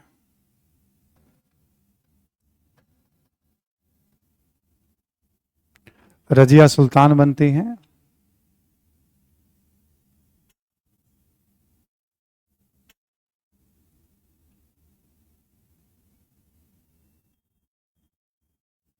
ठीक है, इनके बारे में कहा जाता है तलवारबाजी में, घुड़सवारी में किसी को भी ये मात दे सकती थी, इतनी कुशल थी है। और उस समय जो पुरुषों का पोशाक था वही सब पोशाक पहन के दरबार में भी आया करती थी। रजिया के बारे में इतिहास की किताबों में सब बातें उसमें बताई गई हैं। प्लस एक चालाक समझदार शासिका कहा जाता है इनको, कि विरोधियों को कैसे साइड, जिन जिन लोगों ने विरोध किया गद्दी पे आते इन सबको पद से हटा दिया और कोशिश की कि भरोसेमंद लोगों को गद्दी पे, हर कोई करता है, आज भी यही लोग करते हैं, ठीक है। उसमें एक अफ्रीका, इथोपिया का नाम सुना होगा, इथियोपिया का, उसको अबिसिनिया कहते थे उस समय भी, वहां का एक था मलिक याकूत, उसको बड़ी जिम्मेदारी सौंपती है रजिया शासन का। रजिया शासन तो ठीक ही ठीक कर रही थी, बट रजिया को हटाने की योजनाएं भी बनाई जा रही थी। फिर योजना बनती है पंजाब में कि पंजाब में विद्रोह किया जाएगा, रजिया विद्रोह का दमन करने आएंगे, तो दिल्ली में याकूत की हत्या करके इल्तुतमिश के दूसरे बेटे को, फिर एक और बेटे को सुल्तान बना दिया जाएगा। स्कीम के अनुसार काम होता है। भटिंडा को ताबर हिंद कहा जाता था उस समय। वहां का गवर्नर था अल्तुनिया, उसने विद्रोह कर दिया। ये विद्रोह का दमन करने के लिए वहां गई, तब तक दिल्ली में इसके सबसे भरोसेमंद व्यक्ति की हत्या कर दी गई, उसका नाम था याकूत। एक दो बातें लिखनी भी हैं। और जब वो वहां जाती हैं, ठीक है, जब रजिया वहां जाती हैं तब तक खबर उन्हें मिल जाती है कि दिल्ली में खेला हो गया है। और जो अल्तुनिया था उसको लगता था दिल्ली में उसे कोई ऊंचा ओहदा मिलेगा, वो भी ठगा हुआ महसूस करता है कि दिल्ली में खेला हो गया है और लोगों ने पद बांट लिया और हमें कोई महत्वपूर्ण पद। फिर दोनों में समझौता होता है, रजिया अल्तुनिया की शादी भी होती है कि चलो दिल्ली पे दोबारा कब्जा किया जाए। कहा जाता है रास्ते में ऐसा जिक्र मिलता है, कुछ लूटपुट करने वाले गिरोह ने, ठीक है, रजिया को और इनके सहयोगियों को घेर कर मार दिया। कैथल नाम का कोई जगह है हरियाणा में, वहां पे ऐसी घटना का उल्लेख है किताबों में, ठीक है। तो चर्चा होती है कि रजिया को यह पता था कि शासन कैसे करना है उस दौर में। सफल बहुत नहीं रही, बहुत कम समय रहा इनका, करीब 3.5 साल का शासन रहा इनका, मतलब रजिया का, ठीक है। तो सुल्तान बनती तो बात होगी। अगला पॉइंट लिखें आप कि मलिक याकूत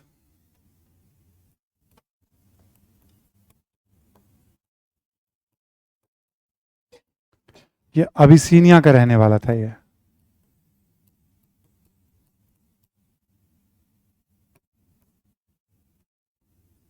मलिक याकूत रजिया का भरोसेमंद अधिकारी था। अलग अलग पद होते थे, पद का नाम भी रहता है, जैसे अमीर आखूर है, वो सब भी लिखना नहीं है आपको। भरोसेमंद अधिकारी था, जानते रहना कि हाँ रजिया का एक भरोसेमंद अधिकारी था। ठीक, एक और पॉइंट लिखे, अंततः रजिया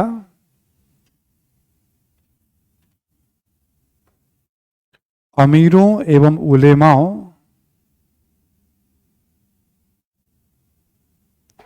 के षड्यंत्र का शिकार हुई। अमीरों और उलेमाओं के षड्यंत्र का शिकार हुई।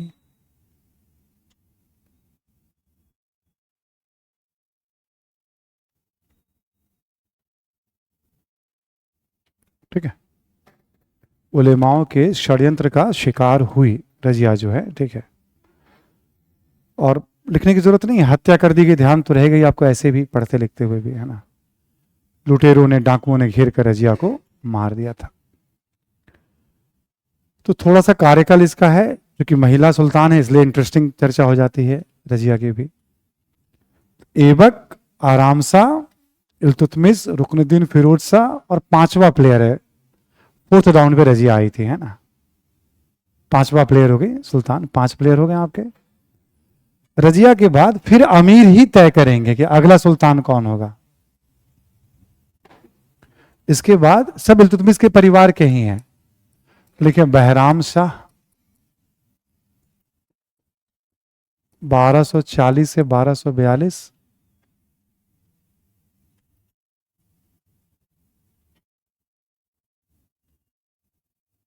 ठीक है। अब इसको लगा मैं सुल्तान बन गया हूं, थोड़ा सा इसने उड़ने की कोशिश की, तो अमीरों और उलेमाओं ने इसका भी पर कतर दिया, दल चालीसा के लोगों ने। ठीक, फिर वो चाहते थे उनके मर्जी के कोई शासक बने, उनके मर्जी से बाहर ना जाए। बहराम शाह के बाद अलाउद्दीन मसूद शाह, ये सब इल्तुतमिश के ही वंशज हैं।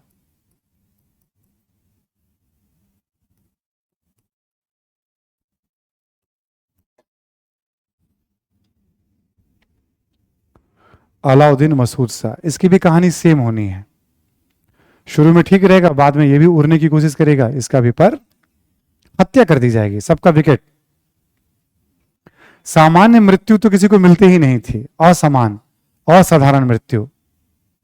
ठीक है, नॉर्मल मृत्यु नहीं कि बेड मृत्यु सैया पे पड़े हुए हैं, बीमार हैं आप, या कोई असाध्य बीमारी हो गई है और अब आपका अंत, मारे ही जाएंगे। मतलब कोई लुटेरे से गिर के मारी जा रही है, कोई घोड़े से गिर कर मारे जा रहे हैं, किसी की हत्या हो रही है, ऐसा ही कहानी चलता रहा।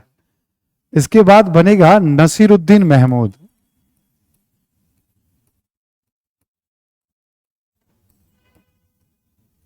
ये बहुत समझदार था, तभी ये शासन भी कर पाए इतने लंबे समय तक। इसने पूरी सत्ता ही अधिकारी तुम लोग चलाओ मिलकर आपस में, तुम लोग तय करो कौन क्या करेगा। इससे कभी खतरा, तो 20 साल तक शासन कर लिया इसने, मतलब। ठीक, देखिए आप,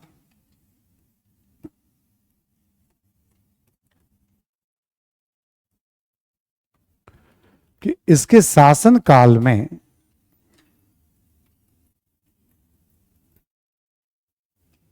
देखिए, इसके शासन काल में प्रशासन का संचालन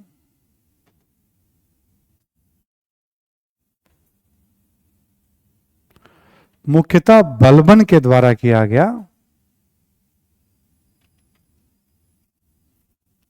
बलबन एक अधिकारी है, बलबन के द्वारा किया गया, जो कि दल चालीसा का प्रमुख सदस्य था।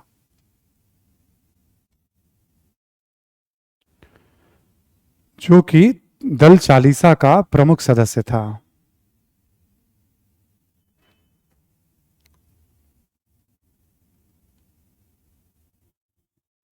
ठीक है, तो बलबन एक तरह से प्रधानमंत्री था इसके शासनकाल में। देखो, पद का नाम है नायब ए ममलिकात मैं प्रशासन में ही वो सब बताऊंगा आपको, ठीक है। इसलिए यहां पे मैं अपने तरीके से आपको समझा, बलबन की भूमिका रही है।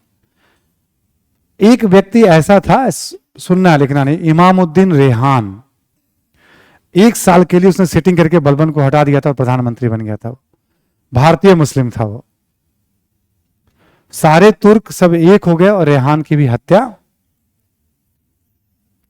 से कम पे समझौता, या तो भाग जाओ नहीं तो फिर हत्या होगी, ठीक। अच्छा, ये बाकी समय शासक क्या करता था, हाथ से बैठ करके कुरान की प्रतिलिपि तैयार करता था, लिखता था। लिखावट बहुत अच्छी थी इसकी, ठीक है। तो इसलिए ताकि लोगों को मैसेज रहे कि सुल्तान जो बहुत धर्म भीरू है, धर्म का काम करता है। उस नाम पे लोग डर जाते थे थोड़ा बहुत, धर्म के नाम पे। और शासन तो करी ना, तुम जिसको करना है करो, जिसको मरना है मरो, जिसको जीना जियो। मैं तो शासन के, तुमने कहा तो मैं बन गया सुल्तान, मुझे तो बनना भी नहीं था। जान बचाने के लिए इसने अपना एक तरकीब निकाला, ठीक ठीक जीवन चला। हालांकि ऐसा आरोप लगाया जाता है कि बलबन ने इसको जहर देके मार ही दिया। बलबन इतना पावरफुल था कि बलबन की बेटी से इसकी शादी होगी, और कहा जाता है इतना महत्वाकांक्षी था कि उसने सुल्तान की हत्या। बट बाकी स्रोत, एक आधा स्रोत में ऐसा उल्लेख है, बाकी स्रोत में ऐसा उल्लेख नहीं मिलता है। 50-50, मतलब हत्या हो भी सकती है, नहीं भी हो सकती है, ठीक। तो ये है बीच की कहानी, यहां नोट करके लिख लें आप। 1236 से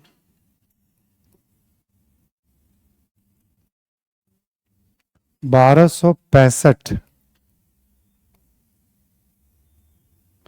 ठीक है, इसका जो काल है 36 से इल्तुतमिश की मृत्यु से लेकर 65 तक, 36 से 65 के बीच का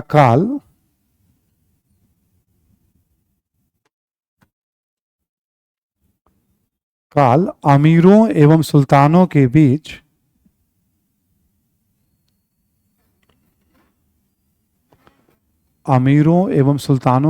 संघर्ष का काल माना जाता है।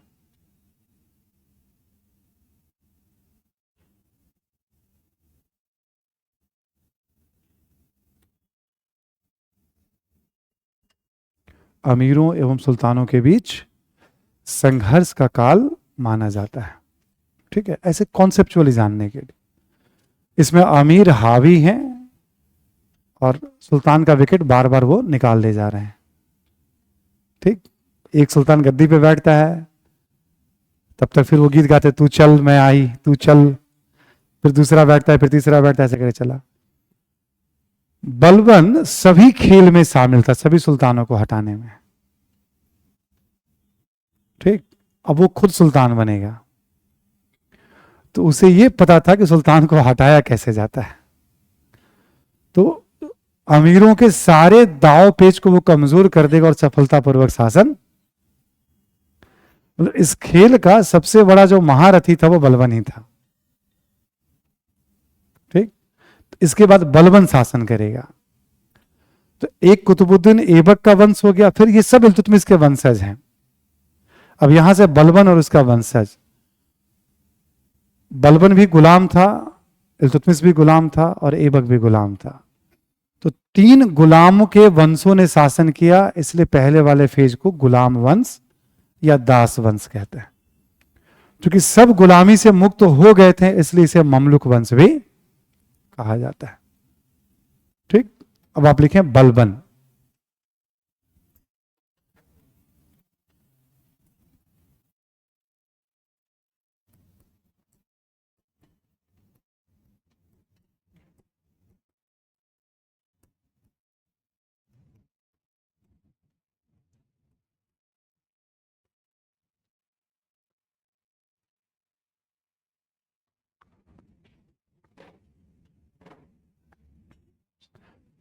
लिखेंगे आप कि बलबन के काल को सुदृढ़ीकरण का काल भी कहते हैं, कंसोलिडेशन का काल।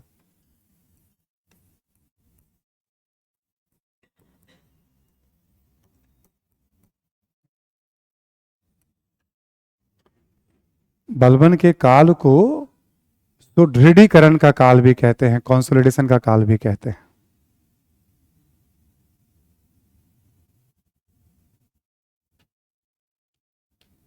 ठीक है, लिखिए आप इसके बारे में कि बलबन ने राजपद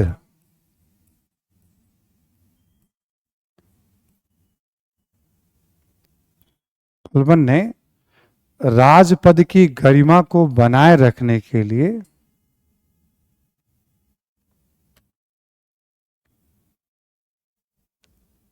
कई उपाय किए।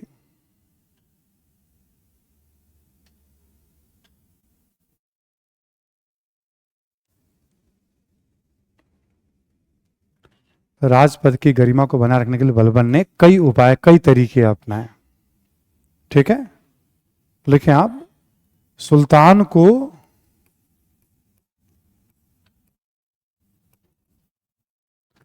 नियाबते खुदा ई, सुल्तान को नियाबते खुदाई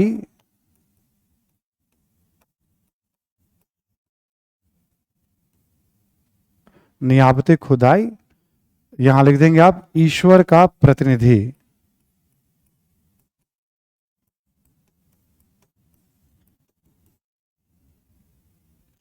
सुल्तान को नियाबते खुदाई यानी ईश्वर का, अल्लाह का प्रतिनिधि, खुदा का प्रतिनिधि, नियाबते खुदाई एवं जिल अल्लाह,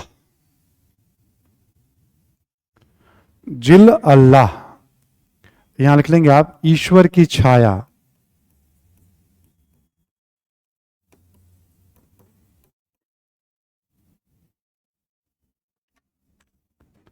ईश्वर की छाया के रूप में प्रस्तुत किया।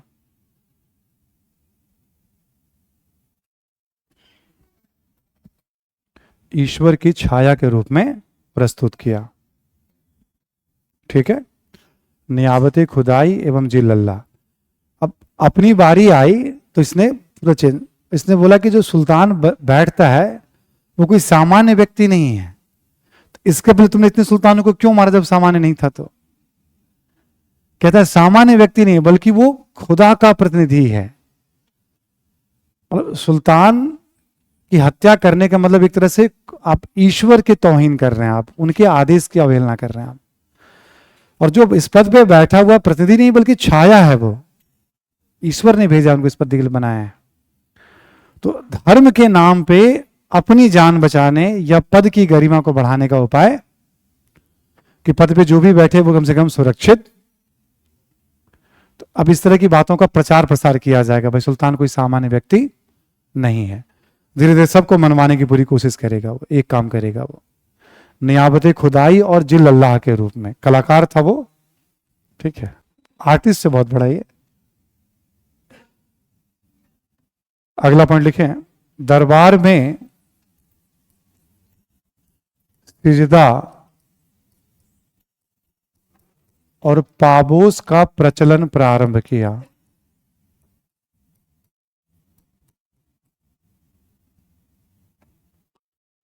दरबार में सिजदा एवं पाबोस का प्रचलन प्रारंभ किया।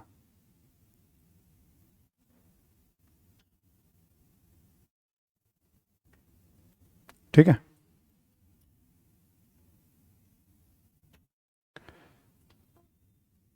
मतलब यह है ईरान में प्रचलित परंपरा थी सिजदा और पाबोस। दरबार में कोई भी आएगा, ठीक है, तो उसे मतलब पूरा माथा जमीन पे सुल्तान के सामने टिकाना है या टेकना है, और सुल्तान के पास जाके उसके पैर के पास जाके धरती को चूमना है या पैर को चूमना है कि भैया सब आप ही हैं हमारे। मतलब जैसे मान लो सुल्तान बैठा हुआ दरबार में, कोई भी आएगा तो पहले वहीं भाई सब आप ही है माई बाप, फिर पास में आके दूसरी बार, यानी अमीरों को या दरबार में एहसास कराना कि तुम बहुत नीचे हो हमसे, तुम बराबरी के लिए मत सोचना कभी भी, है ना, तुम बहुत नीचे हो हमसे। तो दरबार में उसने क्या किया, सिजदा और पाबोस की परंपरा। अगला पॉइंट लिखें आप, लिखे कि अपने वंश का संबंध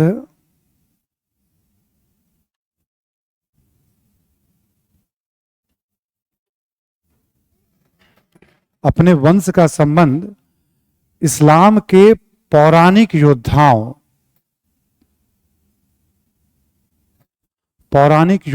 से स्थापित किया।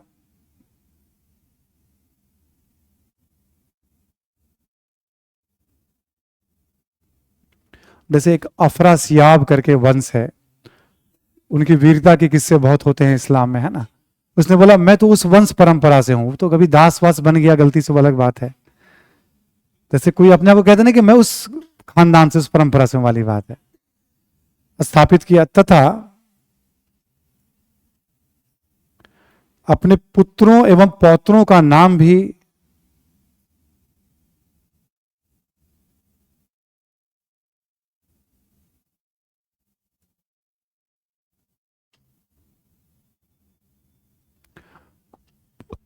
पौराणिक योद्धाओं जैसा रखा।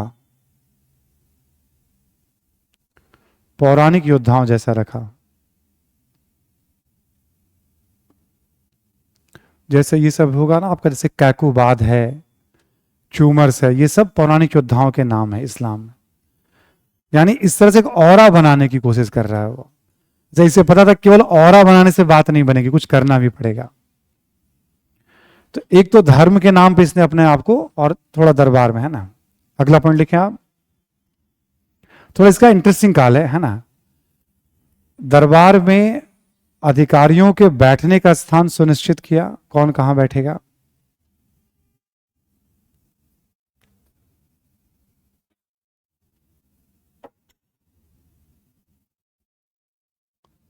दरबार में अधिकारियों के बैठने का स्थान सुनिश्चित किया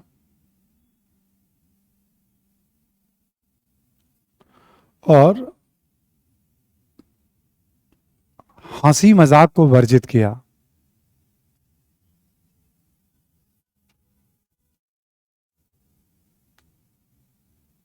दरबार में कोई हंसी मजाक नहीं करेगा।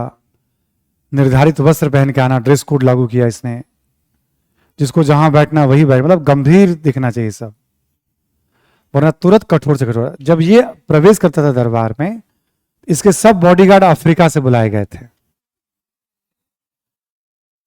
और बॉडीगार्ड जो होता था ऊपर कपड़ा नहीं पहनते थे, बॉडीगार्ड जो थे इनके, ठीक, और चमचमाती हुई तलवार, बलबन बीच में घेरा बनाकर, वो बलबन को लेकर सुल्तान का एक खौफ पैदा करना लोगों के मन में कि भाई देखो। और एकदम से गंभीर रहता था दरबार, कभी हंसता नहीं था ये, पूरा गंभीर। ठीक है कि नहीं, शासन का काम शासन होता है, मतलब अपने आप को पूरा चेंज ही कर दिया इसने सुल्तान बनने के बाद। तभी तो हमने कहा कलाकार था ये। इतने सारे शासकों को हटाने में इसका योगदान रहा। ठीक है, अपने दामाद को भी नहीं छोड़ा, है ना, जहर भर दे के मार दिया और खुद सुल्तान बना। उसके बाद इस तरह से बुरी कहानियां गढ़ रहा है ये। ठीक है, ये सब था सुल्तान के पद के औरा को बनाए रखने के लिए। ठीक, अगला पॉइंट लिखे आप। ठीक है, इसने केंद्रीय सैन्य मंत्रालय,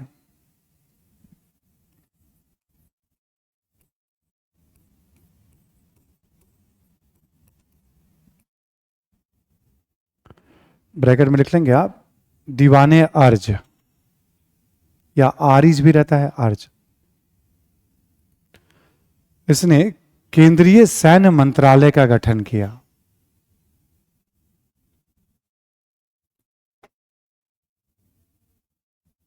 ठीक है, इसको पता था कि हमें हमेशा अमीरों, इक्तादारों की सेना पर निर्भर रहना पड़ता है। उन पर निर्भरता होगी तो वो भी कार्यक्रम करते रहेंगे। तो सेंटर की सेना ज्यादा होनी चाहिए ताकि उसका खौफ हो किसी इक्तादार पे, जब चाहे उसका हम दमन। इसके पहले कोई कर नहीं पाया था, इल्तुतमिश कर सकता था बट ज्यादा शुरुआती स्टेज था, बाकियों को मौका दिया नहीं लोगों ने। इसने एक केंद्रीय सैन्य मंत्रालय का गठन किया, यानी सुल्तान के पास सैनिकों की संख्या इससे बढ़ जाएगी, ताकि कोई विद्रोह करे या धमकाए उसका आसानी से वो दमन कर सके। लेकिन तथा गुप्तचर विभाग का भी गठन किया। गुप्तचर विभाग का भी गठन किया।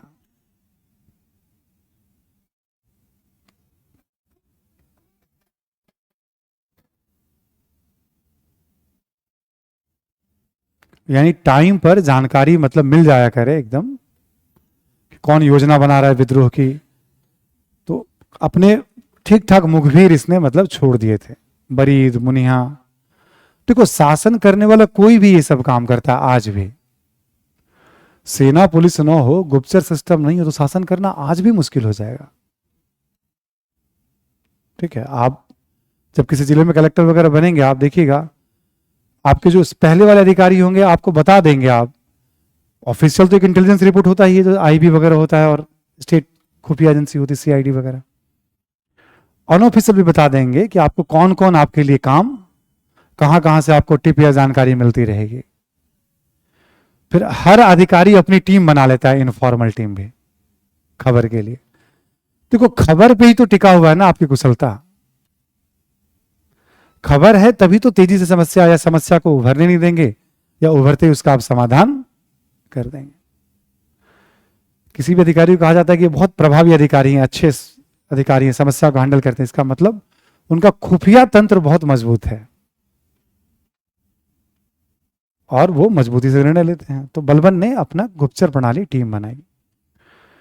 दिल्ली के आसपास विद्रोह बहुत होते थे। दिल्ली के पास एक जगह है हरियाणा से लगा हुआ, अभी दिल्ली से लगा हुआ, मेवात हरियाणा में।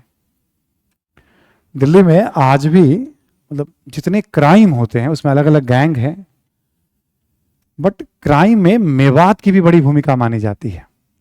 दिल्ली पुलिस में कभी किसी से बात करेंगे आप, कोई केवल इतना कह देता है कि हम मेवात के हैं तो स्थानीय लोग सहम जाते हैं, डर जाते हैं कि भाई मेवात का अपना एक खौफ औरा बना हुआ कई सौ सालों से। मेवात ऐसा नहीं कि सभी लोग अपराधी हैं वहां पे, बट एक खौफ बन जाता है किसी क्षेत्र का। अब दिल्ली से एकदम लगा हुआ है, तो आप कोई भी कारोबार होगा आपका हरियाणा राजस्थान के, वो मेवाती लोग लूटपाट कर लेते थे।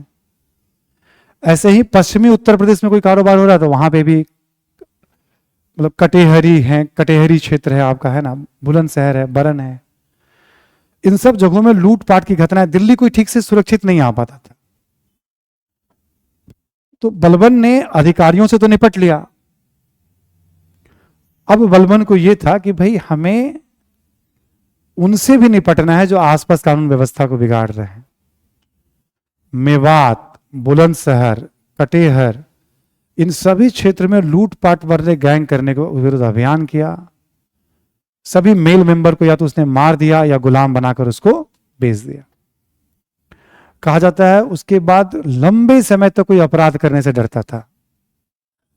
तो आसपास का इलाका सुरक्षित होगा तो दिल्ली का इकबाल मजबूत होगा, उसका प्रभाव चलेगा। बहुत कठोर था इस मामले में बलबन। कभी कभी कुछ लोग कहते हैं बलबन ने रक्त एवं लौह की नीति भी इसके लिए कहा जाता है, वर्ड यूज किया। ये अब इसी बात को लिखवा दे रहे हूं, एक लाइन में लिखें आप। ठीक है, दिल्ली के आसपास के क्षेत्रों में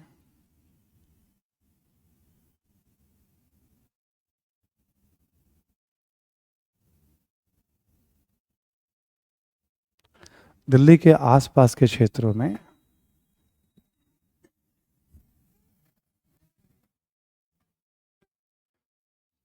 कानून व्यवस्था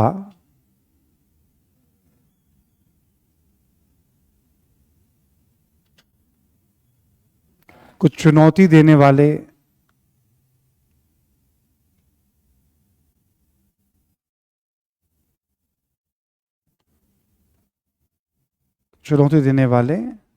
गिरोहों को समाप्त किया, गैंग को समाप्त किया, गिरोहों को समाप्त किया।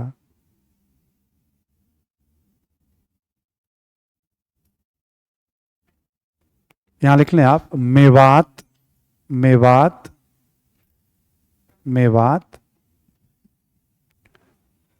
पश्चिमी उत्तर प्रदेश में है कटेहर, बरन, बरन हो गया बुलंदशहर आपका, मेवात, कटेहर, बरन इत्यादि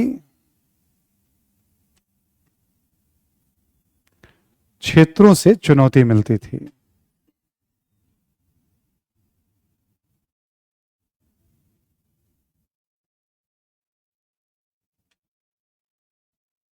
ठीक है, क्षेत्रों से चुनौती मिलती थी। यहाँ के लोग गैंग जो थे वो सब लूटपाट करते थे, है ना। और कभी कभी किताब में इसी को रक्त एवं लौह की नीति भी कहा गया है।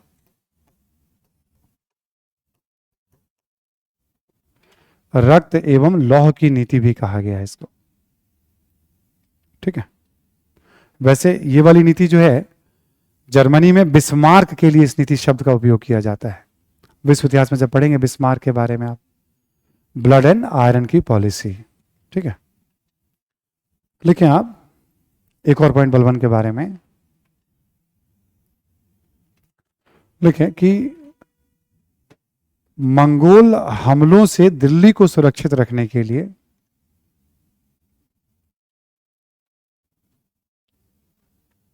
या साम्राज्य को सुरक्षित कर लीजिएगा, मंगोल हमलों से साम्राज्य को सुरक्षित रखने के लिए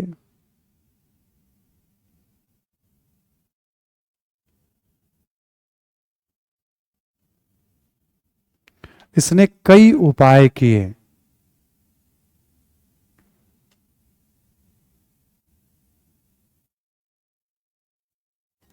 देखिए उत्तर पश्चिम भारत में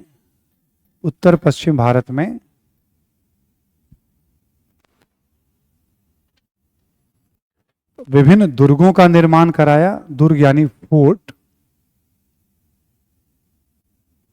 विभिन्न दुर्गों का निर्माण कराया,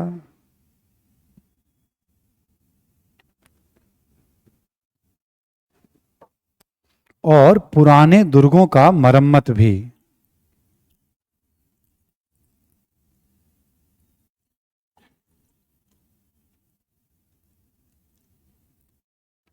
और पुराने दुर्गों का मरम्मत भी,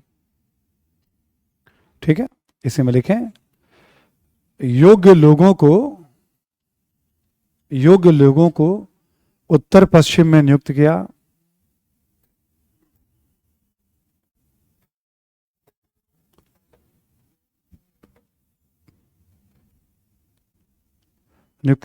जिसमें एक इसका पुत्र नसीरुद्दीन मोहम्मद भी था। एक ही नाम के कई व्यक्ति मिलेंगे आपको। नसरुद्दीन मोहम्मद भी था जो मंगोल हमले में मारा गया था।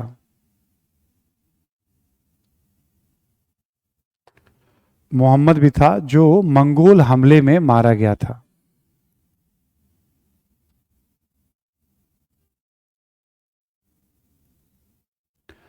नसरुद्दीन मोहम्मद भी था जो मंगोल हमलों में मारा गया था, लंबे समय तक रोके रखा था मंगोलों को, है ना। इसी में अगला पॉइंट लिखेंगे आप, लिखें कि साम्राज्य विस्तार के लिए इसने कोई अभियान नहीं किया।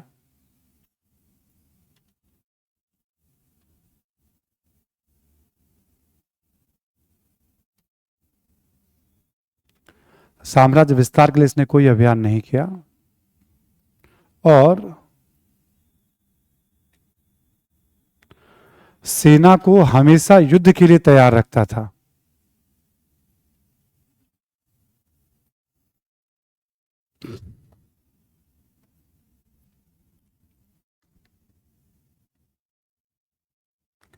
सेना को हमेशा युद्ध के लिए तैयार रखता था, ठीक है। तो बलबन की जब भी चर्चा होती है तो ये सब प्रमुख बातें हैं बलबन से संबंधित। सब्जेक्टिव तो कोई सवाल आएगा नहीं ऐसा आपका डायरेक्ट, है ना, लेकिन ऑब्जेक्टिव में आ सकते हैं। तो इसके काल को सुदृढ़ीकरण का काल कहते हैं, तो ये सब रीजन है उसके पीछे, ठीक है।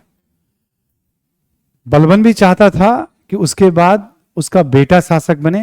एक बेटा तो मारा गया, दो बेटा था इसका। एक तो मारा गया नसरुद्दीन मोहम्मद मंगोल हमले में, दूसरा था बुगरा खां। एक दूसरे बेटे का नाम था बुगरा खां।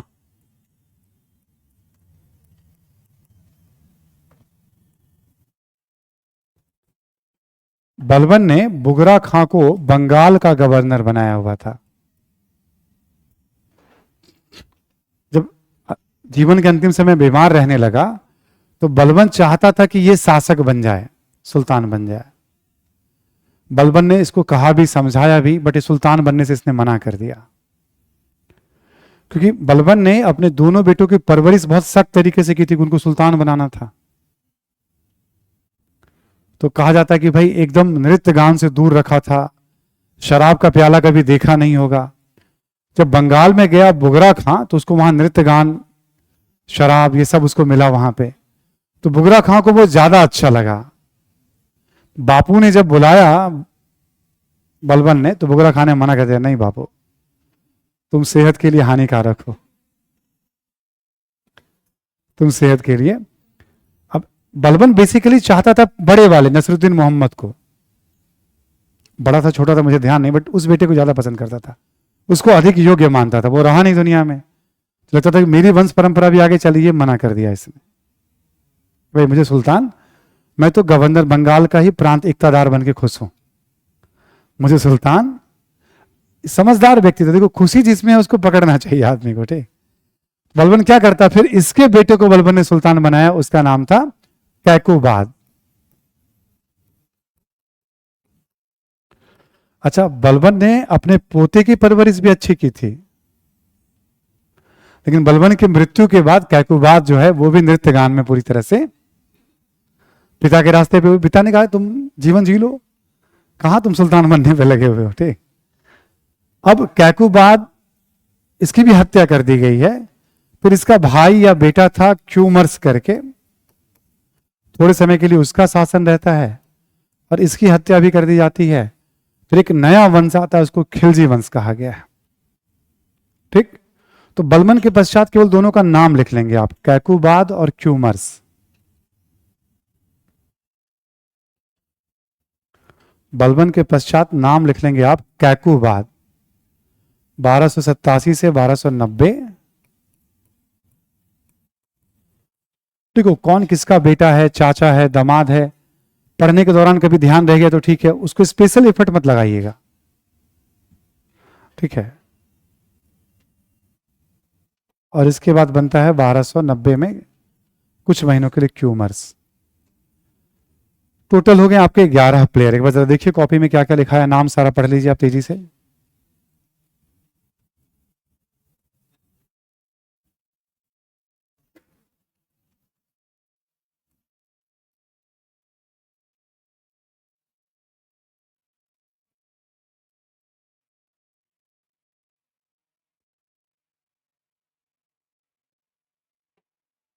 और जो पढ़ के नाम बताना चाहे, पूरे के पूरे नाम, कोई स्टूडेंट बताना चाहे तो अपॉर्चुनिटी है आपके पास, बताइए।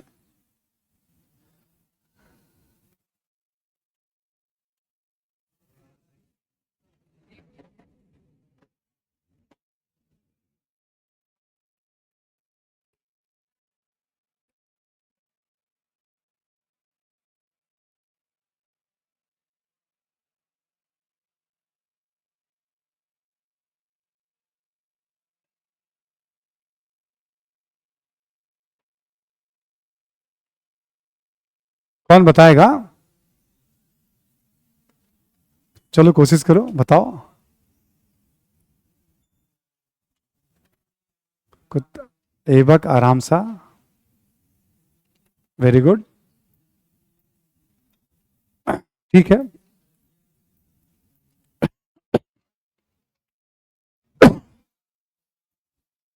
हम्म, बहुत अच्छा। और कोई बताएगा?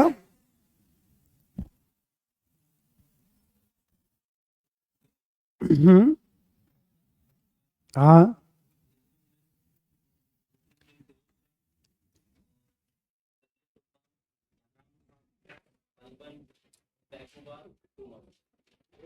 दो छूट गया इसमें ना, ठीक है। चलिए बहुत अच्छा अटेम्प्ट है, हो गया, ठीक है, बस एक दो का मौका था, है ना। देखो आप ऐबक के बारे में, रजिया, इल्तुतमिश और बलबन, इन चारों के बारे में कुछ कुछ बातें लिखवा दी, वो आ सकता है प्रारंभिक परीक्षा में। क्रम जानते रहिएगा, कभी कभी शासकों का क्रम वगैरह भी अरेंज करने के लिए आ जाता है, बीच में कुछ मिस करेंगे तो परेशान। प्रमुख शासक को ध्यान में रखिएगा, ऐबक, इल्तुतमिश, रजिया और बलबन। बाकी से पढ़ते रहिएगा, धीरे धीरे दिमाग में बैठ जाएगा। मेन शासक को मिस नहीं करना है, ठीक, ये इंपॉर्टेंट होता है, क्योंकि कुछ महत्वपूर्ण बात होती तो मैं भी लिखवाता उसके बारे में, है ना। अब हम आगे चलते हैं, लिखें अब आप खिलजी वंश।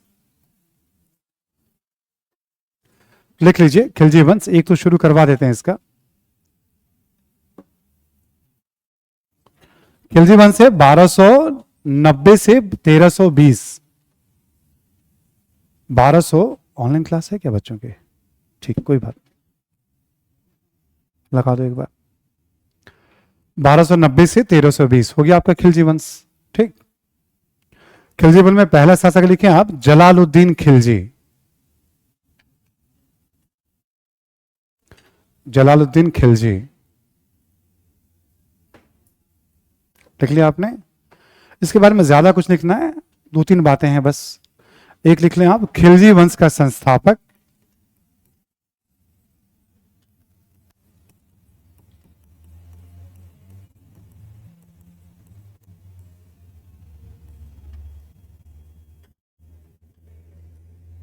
ठीक, एक और पॉइंट लिख लें, रणथंभौर राजस्थान में पड़ता था के विरुद्ध असफल अभियान।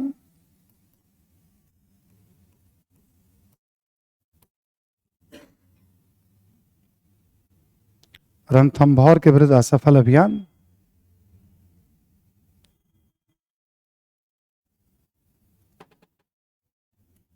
ठीक है, सफल नहीं हो पाया था अभियान, क्या था, राजपूत शासक थे। एक और पॉइंट लिख लें इसके बारे में, जलालुद्दीन खिलजी के बारे में, मंगोलों से समझौता।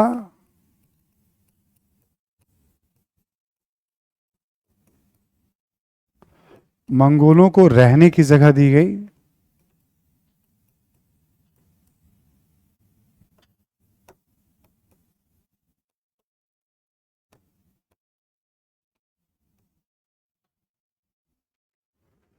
मंगोलों को रहने की जगह दी गई और मंगोलों को नौ मुसलमान कहा गया, नया मुसलमान।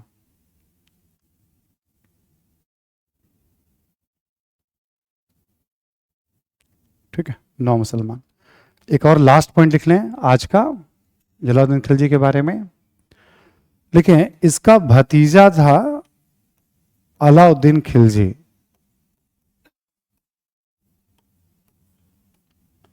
इसका भतीजा था अलाउद्दीन खिलजी, वो था कड़ा।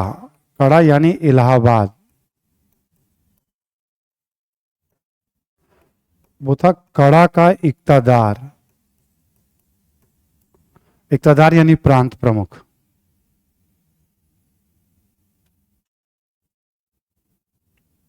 ठीक भाई, अपने भतीजे को इसने एक बड़ी जिम्मेदारी सौंपी हुई थी इलाहाबाद की, है ना।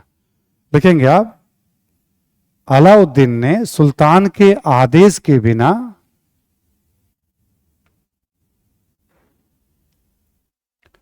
अलाउद्दीन ने सुल्तान के आदेश के बिना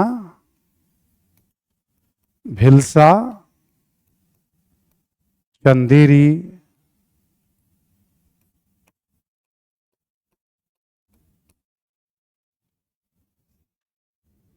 भिलसा, चंदेरी इत्यादि क्षेत्रों पर आक्रमण किया।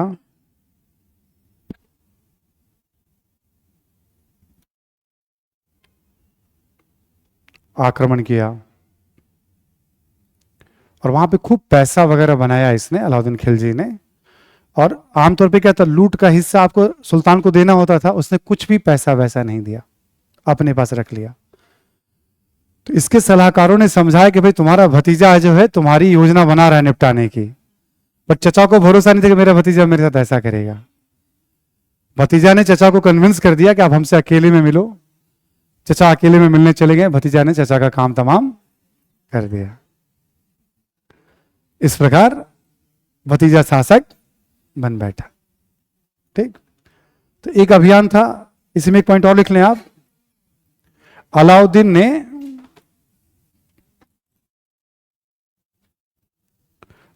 ने सुल्तान की हत्या की और स्वयं सुल्तान बना। सुल्तान की हत्या की और स्वयं सुल्तान बना।